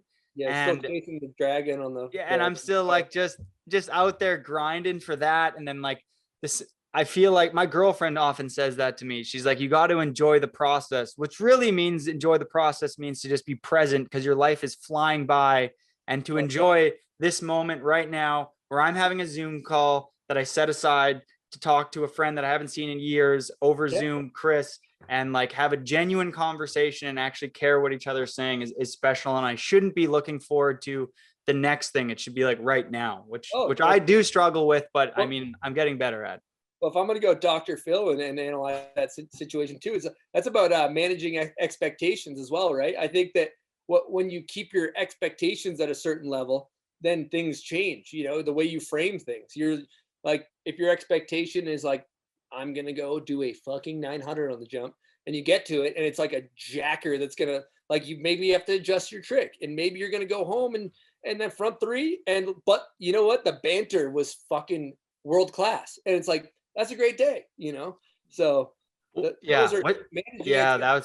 was sick. Yeah. What would you say? Adjust your expectation. That's really sick, because I mean, you have to do that with all aspects of life. If you don't have I don't want to go down this road too much, but like, if you don't have all the tools in your tool belt and you get to something where you need all those, it's just like, come back another day with the tool. You don't have to get upset that you forgot your grinder, but you're not going to grind through metal if you brought a wood blade. Like, exactly. It's just stupid, buddy. You can just spend it. Yeah. It's just, you have to be logical about things too. You know what I mean? And enjoying the process. You're not going to be a professional snowboarder overnight. You're not going to be this great financial advisor or somebody who's the best in the world at a relationship, which I think is so, it used to, you would get married and parents wouldn't get divorced because it was a faux pas and you just weren't allowed to, and you just have to stick it out. Now people are realizing that it's like, we both want to be happy. We both need to be happy when we're meeting each other. And there's so many other things that go into this relationship that it's it's a two-way streak. And there's so many takeaways from just this conversation that I'm dragging into different areas of my life right now. I'm just like, that's what podcasts are for. That's what I mean. I listen to them for the same shit because I'm like, fucking light bulb went off. And yeah, I mean, relationships are hard. Like and going back to the thing, like, even the people that you think maybe haven't figured out, they probably don't either. I think that's an if your expectation is that relationships are going to be easy, then you're going to get into them and you're like, this shit's fucking hard. Well, yeah, it's hard. Like, so just gear up for it. Like, you're gonna have to, like, put some effort in, just like anything. But yeah, I don't know. Let's just switch this slightly to, what do you think kids today should be bringing to the table to make it, I mean, yes, in snowboarding, but just in life in general? I mean, as I mentioned before, I think that you've achieved so much from snowboarding and stuff. Like, what's your number one, like, show up with this to achieve? Man, that's a great fucking question. And I have two answers for that. But the main one I would say is accountability. So first of all, I see it it's a huge trend. And if you want to learn more about this, the one thing that really fucking blew my mind as a great read, I'm not a Navy SEAL, Jocko, that's his name. And he wrote a book called Extreme Ownership. I don't know if are you familiar with it? I've recently listened to a podcast and I've heard about it. So he basically, I'm not like into the Navy SEAL bro stuff. He's kind of like got that vibe, but this book is one of my biggest recommendations I could ever recommend somebody to read, in the effect that it's just had in my life. And so it's called Extreme Ownership, and it really breaks down, like, in our society, what we have an issue with is accountability. Like, people aren't taking accountability for their actions, right? So, and it's just, as time goes on, it stems from a lot of things. What's an example of that? Well, let's say you're a kid and you grow up and your parents do your homework for you or something, right? Well, then they're taking away that accountability where, oh, I didn't do my homework. What's the result? Oh, somebody else is going to do it for me. It's not my fault. Well, you know what? It is your fault. You didn't do your fucking homework. And if you were to own that, people would respect you. But when you stop owning things, like, you stop taking ownership of, when people, like, I'm so sick and tired of fucking excuses, man. I hear so many fucking excuses. Like, I don't respect excuses. I respect when somebody says, like, I made a mistake. That's my fault. It won't happen again.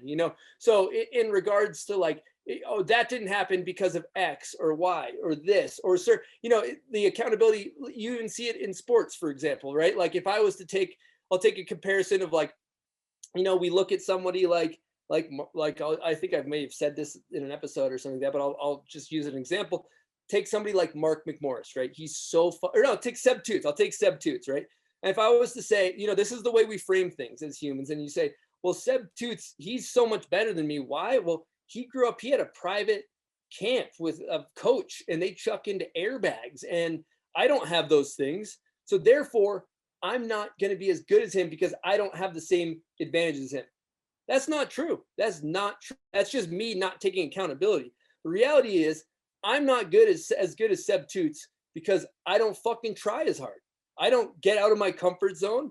I don't fucking hike the rails longer. I'm not as good as Mark Mick because I don't fucking try as hard, And so when we look around and we make excuses for ourselves on everything we do, oh, well, this person has this advantage that I don't have, so that's why. No, you don't fucking try hard enough. You don't, or you put in the effort, or if maybe you do, but you gotta, it's like, you might have to try twice as hard just to get there. And you know what? Like, this is the reality of, like, the message that I'm going to say to you is that fucking life isn't fair.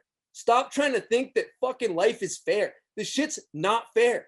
It's just not, dude. So, oh, the life's not fair. No shit. Fucking figure it out, dude. But, like, we're sitting there trying to make sure that, like, and in some senses, that doesn't apply to everything. There are some unequal things happening in the world. in regards to gender and race and things like that. But I'm just talking about in day-to-day fucking taking accountability for our actions. Okay. And so like that to me, the minute you realize life ain't fair, I got to figure out shit on my own and take accountability. That's when things kind of fucking change for me. It's like, and if you want people to respect you, instead of making an excuse for that thing that you didn't do right, say, you know what, that's my fault. I'll be better next time. I can show up better this way. You know, and that would be that's answer number one for this question, as it where I attribute like success to. Answer number two would be a huge superpower would be listening to other people and caring what they say. For example, like we think about how everything pertains to ourselves. And if you can sit there and listen, like, and this is Robert Greene 101. He's my favorite author. If you've never read 48 Laws of Power, all of them, he's the best. And he's my favorite. I've listened to him on like, you know, his whole thing. I just basically quote him, but like, you know, humans being really interesting. Like when we're in, you know, in conversations, a lot of times, like just like listening to people and understanding them, like what we do, it's like a form of therapy. So in these conversations with people in your day to day, you know, I think like find like the random person you talk to at the coffee shop that's just be interested in them, be interested in the person you're talking to, be present. You know, that's what we do as podcast people, like just be interested in what you're talking to, because every time you're interested in who you talk to, you're building a new relationship. And what is life about? Life's about good relationships with good people and nourishing those things. Because every time you have a good relationship with somebody, that opens up another opportunity. Every time you burn a bridge, that closes it. So like all these little things, all these little interactions, like, you know, the like when you sit there and you're in the grave and there's somebody talking about you at your funeral, they're not talking about the fact that you landed a front three onto the box. They're talking about how genuine you were to the person at the coffee shop. I don't know. Those are my takeaways. I don't know. That was a bit of a preach, but those are the two things. So yeah, Extreme Ownership by Jocko Willink is an absolute banger if you want to like kind of change your life in some senses. I think Robert Greene's another amazing author. I mean, he has another book called The Art of Seduction, which is, it's so good. It's like, yeah, it seems like it's just mainly sexual because of the name and stuff like that, but it's way more beyond that. It's like, yeah, if you like his books, yeah, their mastery is phenomenal too. And then have you read the 50th Law of Power of 50 Cent? I haven't. It's sick too. Dude, because it's got Robert Greene in it, so it's a nice plot twist, and it's, I mean, 50 Cent's a great example. You know what I mean? He did come from nothing, and he took accountability for everything he was doing, his entire way. It was just, he's a self-made person, and I have a lot of respect for people who never got it handed to them, and they had to work to what they got, because it'd be so easy to be like, everyone who's self-made could just point the finger and be like, well, that guy has better opportunities than me, so I'm not going to make it. But a lot of the self-made people happen to be in the 1% because there is so much drive. There is so much purpose. They had a why the whole time. And I think to bring it back to what we were talking about earlier, if you don't have a purpose or a why you're doing that thing, it's hard to ever build that drive and motivation for you to get to those goals in the first place. You can't just become like a Bodie, like you said, or a Travis or a Jed without like this, like, I want this for this reason. And that reason needs to be powerful enough that you're willing to jump onto a back lip down a triple kink. And yeah, those skill sets are going to just, prevail when you accidentally backlip pretzel out of it. And you're like, yeah, exactly. Like, the year's paid off. 100%.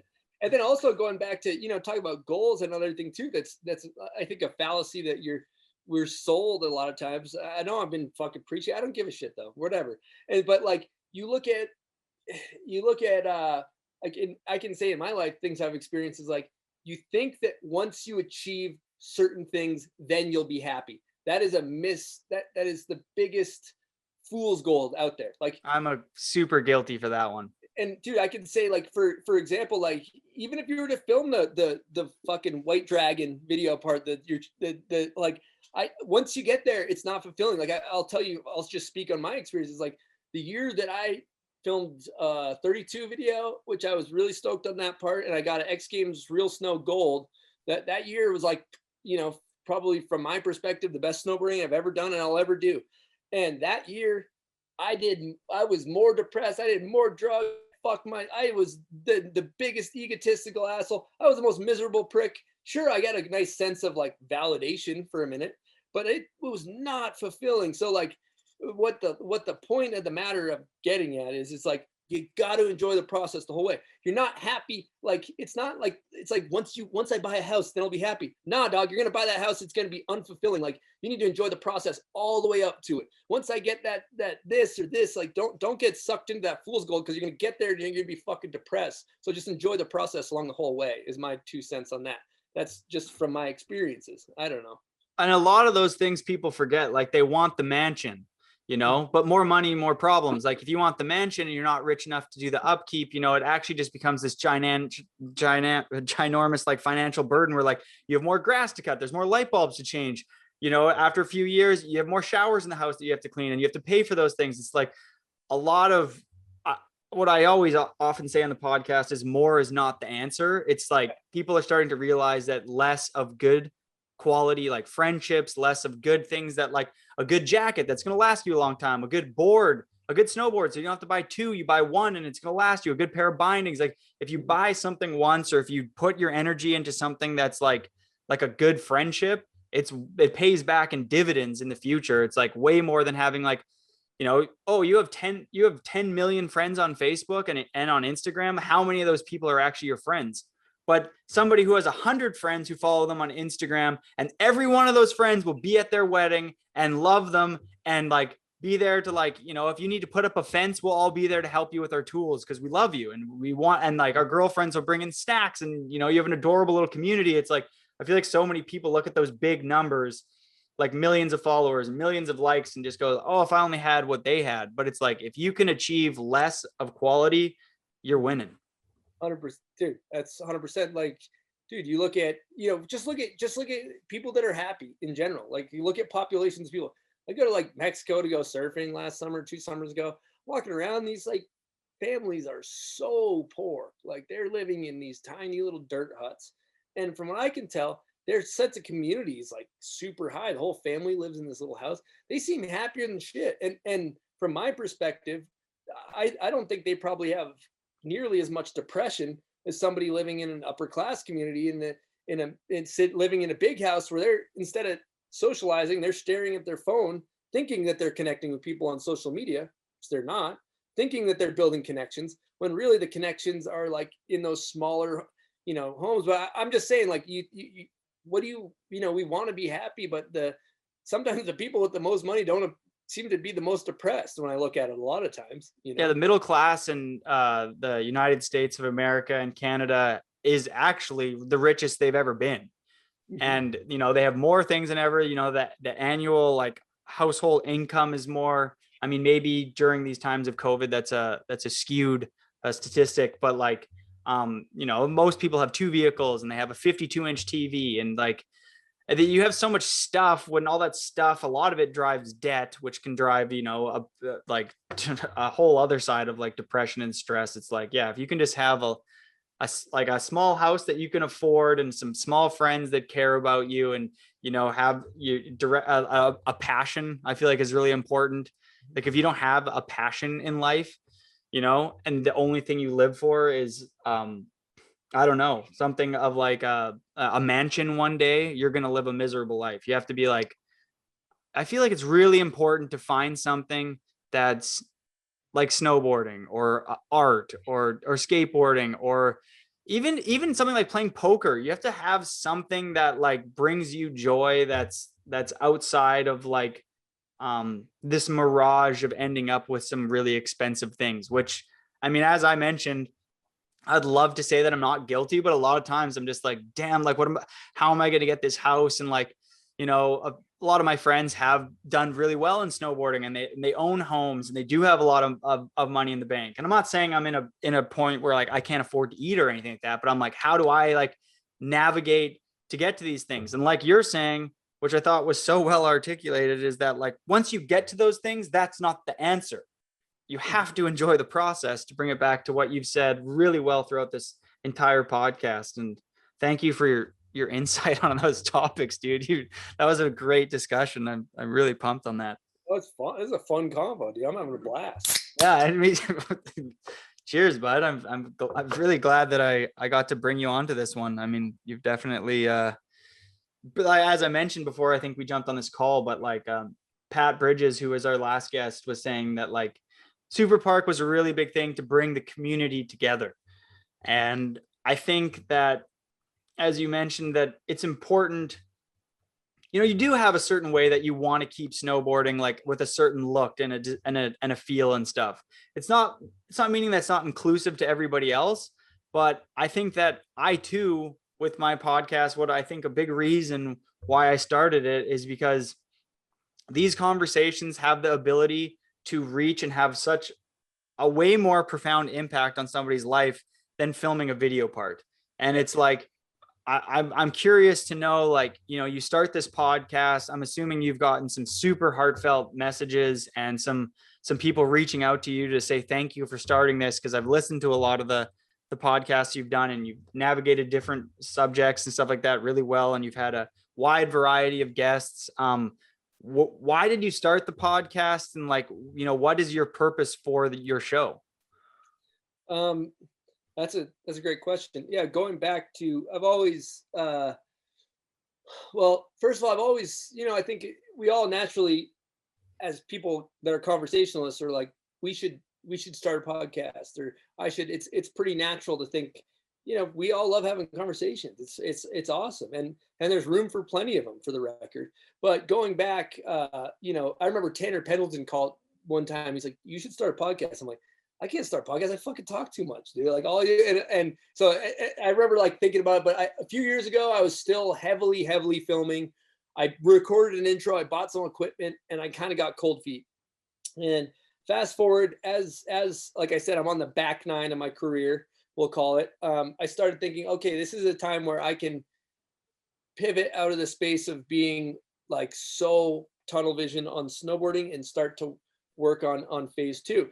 And so what happened was my girlfriend at the time, right when, so this is actually a cool story. I was on a trip with Eastone, and we were coming up with names, and I was in Kazakhstan. And then we're like, all right, we're going to start one in the spring or whatever. We're going to start a podcast. And then I ended up going to Kazakhstan. I came home, and my girlfriend and I broke up, and I left for Finland, and I came home from Finland. COVID hit, and I was in an empty house, and my lady had left. And, you know, ultimately I didn't nourish that relationship properly. I put too much energy towards snowboarding. I felt as I should say yes to everything. And in saying yes to everything, I think I was for 2 weeks over the course of the whole winter. I neglected the relationship. Doesn't matter, but I was hurting. I was hurting bad. So COVID's there. At the beginning of COVID, nobody was socializing. I live in a house by myself, so I wasn't socializing with anybody, and I was just struggling, dude. I was struggling very, very bad, like fucking just in the hurt box. And I took that energy, and I was like, I'm gonna start a podcast. And what I realized was, like, last year around this time, I started doing this YouTube thing called Board Slides and Banter. I was like, I'm gonna make like a YouTube fucking vlog or whatever, and I'm gonna do board slides and banter, and it's gonna be awesome. Everybody's gonna love it. Well, the truth is, I'd made some, and nobody gave a shit. Nobody fucking cared. So my expectation going into the podcast, I was like, I think Buds is hilarious. I think him and I could do a podcast. I think there's room for it in snowboarding, and so I bought all the equipment, did all the research. Luckily, like with COVID, I had all this time and angst on my hand. I needed to, you know, I was hurting bad. I needed to put my energy towards something. So I took that energy and time and figured out all these things. I built this desk that we're sitting on, and I figured out all the recording equipment, and I got I got a whole skeleton crew of random cameras that I don't know how the fuck they work. And I borrowed a camera at first, then ended up buying that borrowed camera off of my friend. And so going back to like when I first started recording, a huge thing for me was like, I realized that, and this I think could be applied for anything. If you're thinking about starting something and you don't follow through with it, nobody gives a shit. Like, I started this YouTube series and then stopped, and nobody gave a shit. So I kind of understood, like, I was like, here's the deal. I was like, I'm going to record 20 episodes. And I made it, about, not about the expectation of views or listens or downloads or any, or response or comments. I literally, my goal was a tangible goal that I can control. And it was, I'm going to record 20 episodes. I don't give a shit if we get 10 views or we get 1,000,000 views. I'm recording 20. And I had literally the expectation, like, if nobody cares, we'll just stop, you know, like, I don't, no fucking expectation. So lo and behold, we do a few. And I remember our third one we recorded was Justin Benny. And I remember sitting there listening to Justin, and I was like, holy shit, this is pretty good. Like, this guy's fucking kind of dropping some bombs in the booth right now, dude. And so it came out, and it was the exact opposite of my YouTube series. Like, people liked it and enjoyed it, and it was good timing with COVID. So really, that just came from, like, I've just been throwing shit at a wall and seeing what sticks for fucking 20 years. And this one just happened to stick. The one idea before didn't. So it's like, keep throwing shit at a wall, I guess, you know? Oh, what a great piece of advice for any. I have so many friends, and I think we all know friends right now who are trying to start like a skate company, or like a hoodie company, or a water bottle company, or like they have this idea to, like, I don't know. I have so many friends that, you know, tell me their ideas and nobody takes action. I forget, it's like some staggering stat of people who have ideas and then people who actually take action for those ideas. Yeah. That's my whole thing. I was like, we were doing the Man Boys podcast, and we had like recorded a few episodes, and then it was ping ponging around between a lot of people. And I was like, you know what? I enjoy doing this. I'm just going to go on my own and do this. Same kind of thing. Like, I have no expectation of this going anywhere, but I genuinely like talking about snowboarding. Mm-hmm. And I was living with Pettit at the time, and Sean was a pretty successful, just pretty good mentor at that point in my life, seeing him navigate from going from skiing to just snowboarding, because he was like, I'm not doing this for any other reason than for myself. And he would bug me all the time. He's like, dude, you've been talking about this podcast for so long, dude, just do it. Like, just why not? And it's crazy when you're at one point, you're just kind of like, fuck it. Like, what do I got to lose? Like, what? So nobody does tune into it. And I put a little bit of time into this, and it doesn't turn out to be this thing similar to that last show that you said you worked on. You would never get to where you are today if you hadn't taken that first step of failing on that first project. It's like, it kind of gets the snowball moving when you're willing to put yourself out there, kind of. And especially with the podcast, as I'm sure you know, it's like, I didn't really realize that having a podcast or a YouTube channel or anything like that, you're really putting yourself back out there for judging, because I mean, that's just what it is. It's like filming a video part almost. It's like, so you have to learn like what you can say and what you can't say. And I have friends that are in the gay community, in the trans community, and you have to like learn. And I learned so much from starting this podcast in way more ways than just like, oh, I'm starting a podcast so the snowboard community thinks I'm sick. It's like, I actually learned a lot about myself and how I talk to people and what I should say and what I shouldn't say. And I was like, damn, like the snowball just really started moving once I kind of was like, okay, I'm going to rip the Band-Aid off and just try this. And I mean, I'm so grateful that you jumped on board too, because I mean, if I bump into any one of my friends, the first thing was like, dude, you listen to the episode of the Bomb Hole, and you read that fucking quote sucked. Like, fuck that, dude, or whatever. You know what I mean? Yeah. It's just like, I'm totally kidding, Andy. I love you. But like, it's just like this special thing that's like the community needed it. And I'm glad you took a shot at it, because I think that what you and Eastone have created is something that, and I like that you mentioned that there's like these podcasts on people split boarding and stuff like that. Like, there's an avenue for everybody, and it's just, and we need them, because it's like a new way to get the community together to rip off those, like, oh, every pro snowboarder and skier, skateboarder, surfer has it all figured out, because everyone's coming to the table like, yo, this was my journey. It was kind of messed up, and it makes other people feel like, oh, like maybe I should take a shot at that, because my life's not perfect, but nobody else is either. Totally. That's all. And I love, and dude, 100%. And like, we need every single aspect of everything. You know, I used to think we just needed the video grasses, like I said earlier, but we need it all. We need the cool shit. We need the mainstream shit. We need the corny shit. We need the Euro shit. We need it all. It all makes it work. You know, it's all. And then you pick what's dope. Up to you. Exactly. You know what I mean? Exactly. And going back to the podcast, like a huge thing, you know, there's a lot of things you said there, but one thing that was notable for me, like I realized we've had big guests, like, you know, I used to get nervous before we recorded with a big guest, which totally, it doesn't happen anymore. But what I've come to realize I've never met Jamie Thomas. Holy shit, he's coming into my house to talk to me. And I'm like, I realize he's exactly like fucking me and you. Like there's no, what's cool about, we have like this hero culture where we put people on a pedestal and think that they're different than we are. And you start to have what I've learned from having conversations with all these people that I put on a pedestal. So I'm like, oh, this guy's just like me. This guy's the exact same, like he has the same problems I have, that's what's great about, podcasts. And then also like for you and I that are on air a lot talking, no pun intended, but like you kind of purge a lot of your insecurities because you're like, I mean, this is me. Like if you don't like me, that's okay. If you do, cool. But this is me. Like, and what I've found is that the only thing that's unique is when people are themselves. When you try to be somebody else, you think you need to be a certain way. No, like figure out who you are and be that person, because that's what's unique, not the fucking. And you in your podcast in particular, because your YouTube channel and you can, you throw it on the TV and you can see the guests.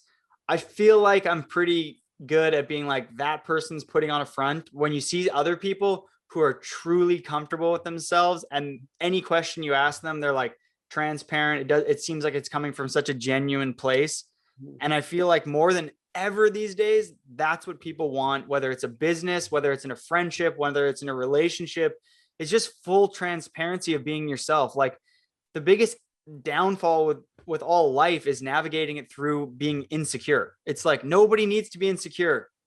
Everybody's insecure. There's no reason why you should like hide that you are. It's just like go through life being happy with you being an individual. And like you said there, if you have a guest on there that is, or like I was saying, if you have a guest that's insecure, it kind of shows. I think you can really tell the people that are like, that are being authentic.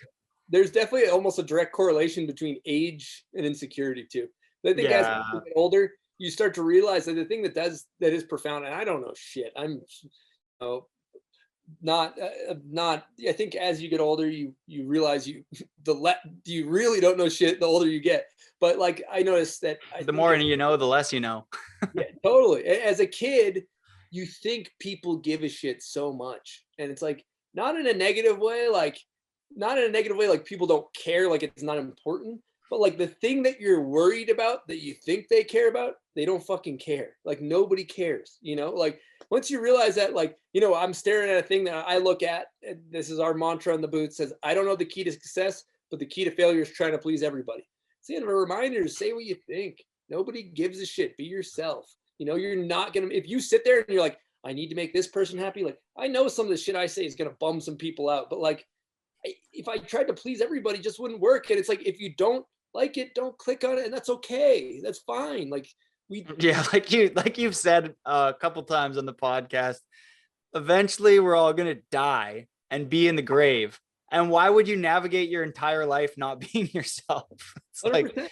Like, why?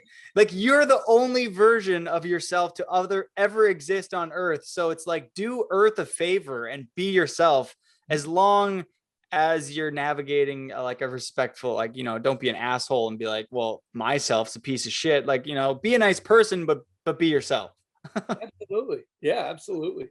Yeah. I think about like, that's, certain stuff. It's hard. Like I couldn't imagine like thinking about, Tanner, like Pendleton, good friend of mine, lived at my house and things like that. Like having to deal with like, luckily, that's why it is important to talk about, making sure everybody realizes that we're allies or whatever whatever verbiage you want to use there. But like, unfortunately, because of those type of issues, like it's really good that things are changing in the sense that like, we really got your back and we don't care. Like, in fact, we back it more than we don't even care. We fucking got your back. And so that's kind of like scary to think that like, it wasn't always like that in regards to that topic particularly, Oh yeah, I know. I mean, even me growing up with Kuzik my whole life, I mean, I always kind of had this feeling of, but that was always like, oh, he's just obsessed with skateboarding and snowboarding more than anyone else. And that's it. But a lot of that motivation, I hope he doesn't take this the wrong way, but I think a lot of that motivation for him to be so good at snowboarding was a drive that was him having to suppress maybe him being gay and coming out in a time where it wasn't socially acceptable because he grew up in a place that's kind of dated in that and a little bit more like Christian, like Winnipeg.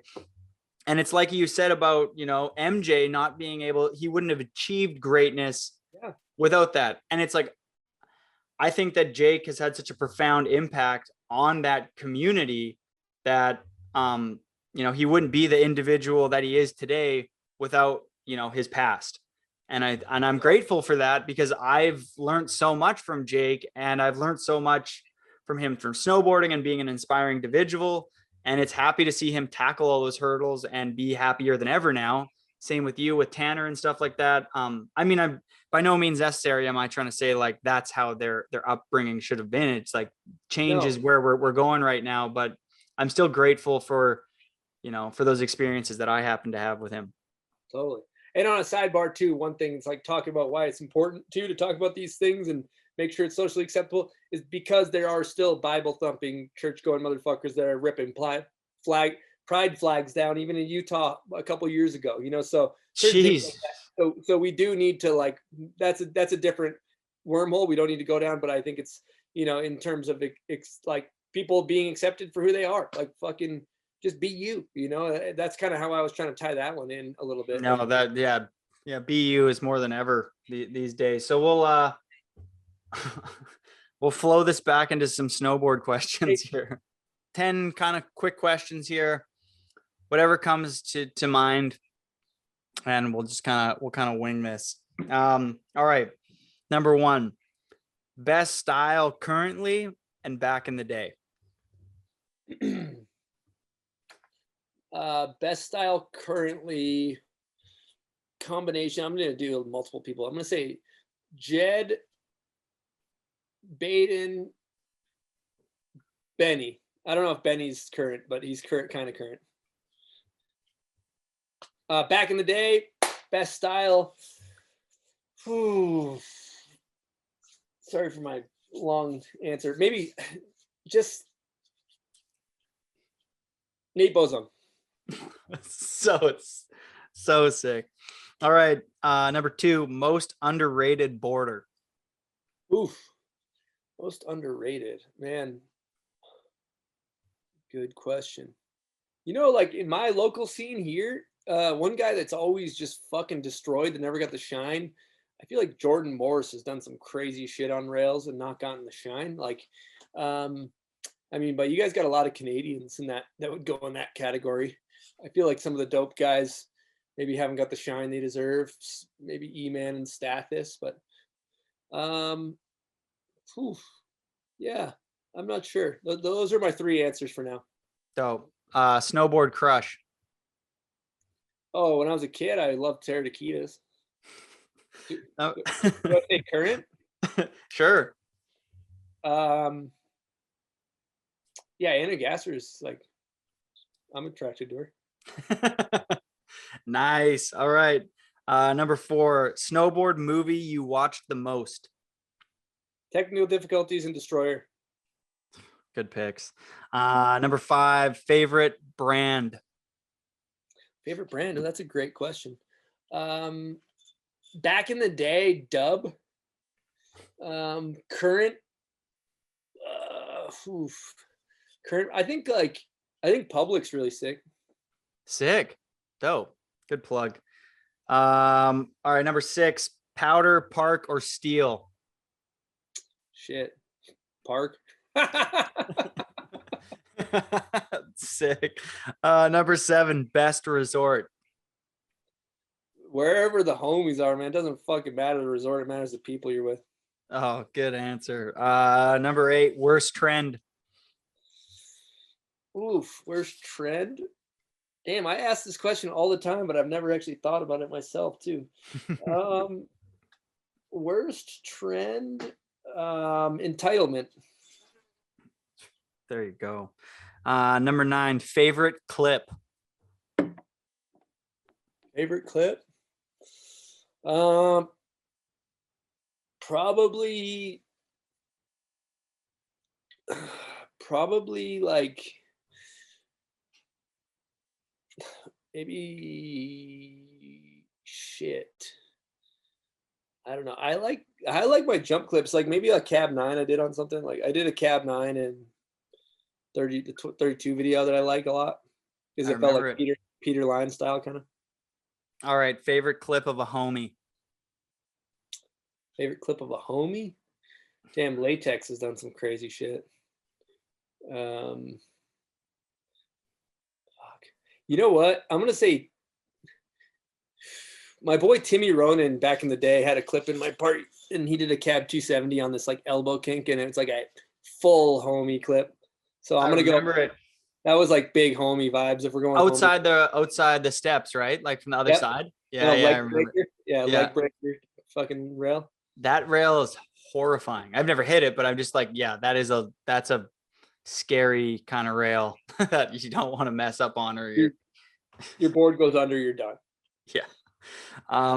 Who is the GOAT? Oh, damn.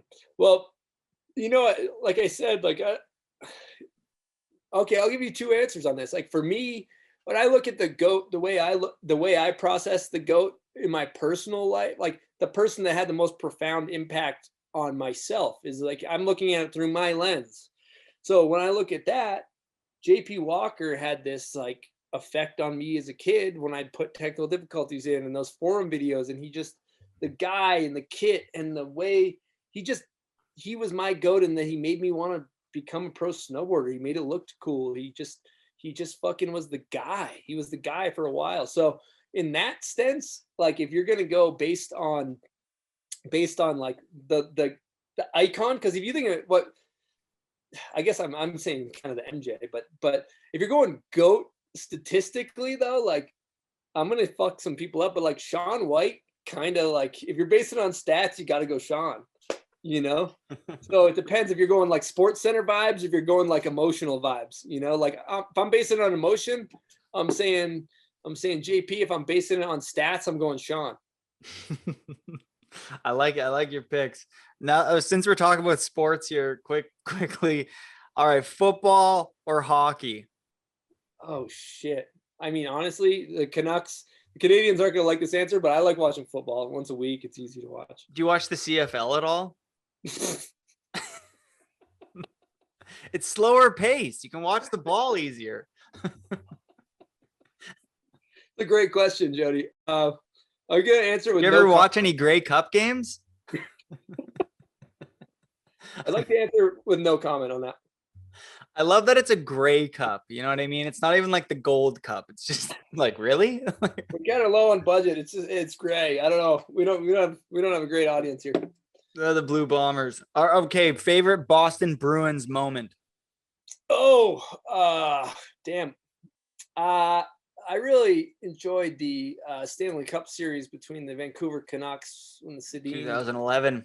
I literally, I don't even think I met you and we were like DMing each other like, I hope you die. I actually got to clear some shit up here because I might have I remember I fucked up. I was drinking back then, and there was one point where E-Man was DMing me, and he kept talking shit during one of the games, and then I was shit-faced, and like I'd been talking shit with E-Man, and I think I said like "fuck you, you Canadian fucks" or something on my post after the Bruins won, and then like you know what I realized is like I was like, oh, that was like not a nice move.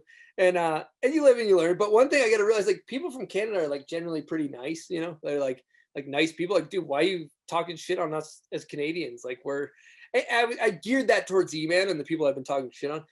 That was my fault. I love Canada. So if anybody's still spiteful about that, I apologize. My mom's Canadian. Okay. But I was stupid. I was shit-faced and talking shit. And if I go back in time, wouldn't have done that. We forgive you. But yeah, that series, you know what I loved about that series? One of the moments, I remember Luongo saying, if I was the goalie, I would have made that stop. I would have been in position. And then, because like Tim Thomas. Yeah, Timmy T was out. He was a wild goalie. He was on like a weird hot streak. And then the Bruins came back and like buried Luongo, and it just like there was this weird spiteful thing that I liked. I remember the turning point was when Brad Mershon got a goal. He like deked out Hendrick and the Sedines, and he did like the sickest dangle and then scored on Luongo, and it was just the turning point of the series, and it was over. And that's when I was a big Canucks fan, because it was before the Jets had come back. So I was like, another great moment in that series I thought was awesome. Not that series, that in that playoff like stretch, I forget who we were playing. I want to say it was Campbell on the Bruins, took a slap shot to the leg. He got a broken leg and he stayed on the ice for like something like either somewhere between 1 and 2 minutes with a broken leg and finished his shift and then went to the bench. And I just thought, like, you're just like, these hockey guys are so fucking tough, dude. Like, because you watch other sports, like you watch soccer and you watch some guy like not even get touched and like roll around and have a seizure and like act like they, and you're like, then you watch a guy take a slap shot to the leg. He's got a broken leg and he doesn't even get off the ice. He finishes his shift, you know? And I thought that's why hockey's awesome. Players come back crawling to the bench, like literally, like it's like, like get them off. It's very admirable. Awesome, dude. Well, thanks for coming on the show. Huge fan. Everything you're doing, not only for yourself and your journey, just this process of you in the bomb hole. And okay, one question I did have is snowboarding. You've been a professional at it for 13 years now, maybe a little bit longer. Are you going to continue to put in that energy that you want? Do you still want to film in the streets, like some of the craziest steel footage, or is, you're obviously you're going to snowboard forever, but is that going to be a focus for you? Or are you making the shift to like more of this, like, the podcast and a little bit more of a, moving on from that pro life? No, I think, but definitely it's a bit of a shift at this point. Running this podcast, we have a big team. We have 6 people on our team that make this thing happen. And it's like being realistic. Like, you have to be realistic with what your bandwidth is. Like, what are we capable of doing in a 24-hour day and in a week and in a month? And I had some unrealistic expectations of running a show that comes out every week and filming.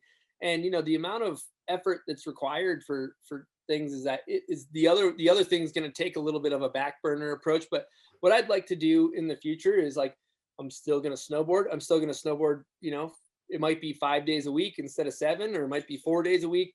And I only snowboard for an hour or 2 some days, but I want to get out on some trips, and I want to go, I might get out on 2 trips and get some street clips. And then the rest I'm riding park, but I still want to get in the streets. I still want to do tricks, but I just realistically don't have the time to put towards like filming a full video part. So I think that, as my snowboarding I'm always going to put effort towards it, but I don't know that you're going to see, like a full part again in the near future. That could change, So yeah, totally. I mean, you're not going to go Get Real 2 in like maybe this next winter, but who knows? You might get an itch after you've been doing the bomb hole for 2-3 years. You might be like, okay, this thing's sick. Eastone, you're taking the reins for 6 months because I'm going Borden. Well, dude, what we want to do is, like, I'm really excited to start. I want to do like some, like, 2 bomb hole, like, I don't want to say skater of the year style trips, but you know how they do those SOTY trips, like on Thrasher, where it's like, like you take like a slew of random people and we just do a bomb hole trip. And then we put it, we do it. Eastone takes the photos and fucking our Paul that makes the things films it. And then it's me and Buds, and Jeremy Jones is a big friend of the bomb hole. So he'd probably be coming and just kind of hand pick a group of like random people that would make a good blend and go on a trip and make a video. That'd be so sick, dude. The direction that I'm headed, it is like, we're going to do stuff, but I'm going to probably just do that and put it on my own channel as opposed to like filming for Videograss or something like that. But yeah, that's where we want to go. I got a question for you. Do you get weirdly exhausted after recording a podcast? Like, you mean right now when I like have to go take a nap? Yes. No. I get it's just kind of the rest of the day. I feel like I've given my energy to the podcast, especially not being, doing them over Zoom call. As I'm assuming you're learning right now, you normally host and the person's live.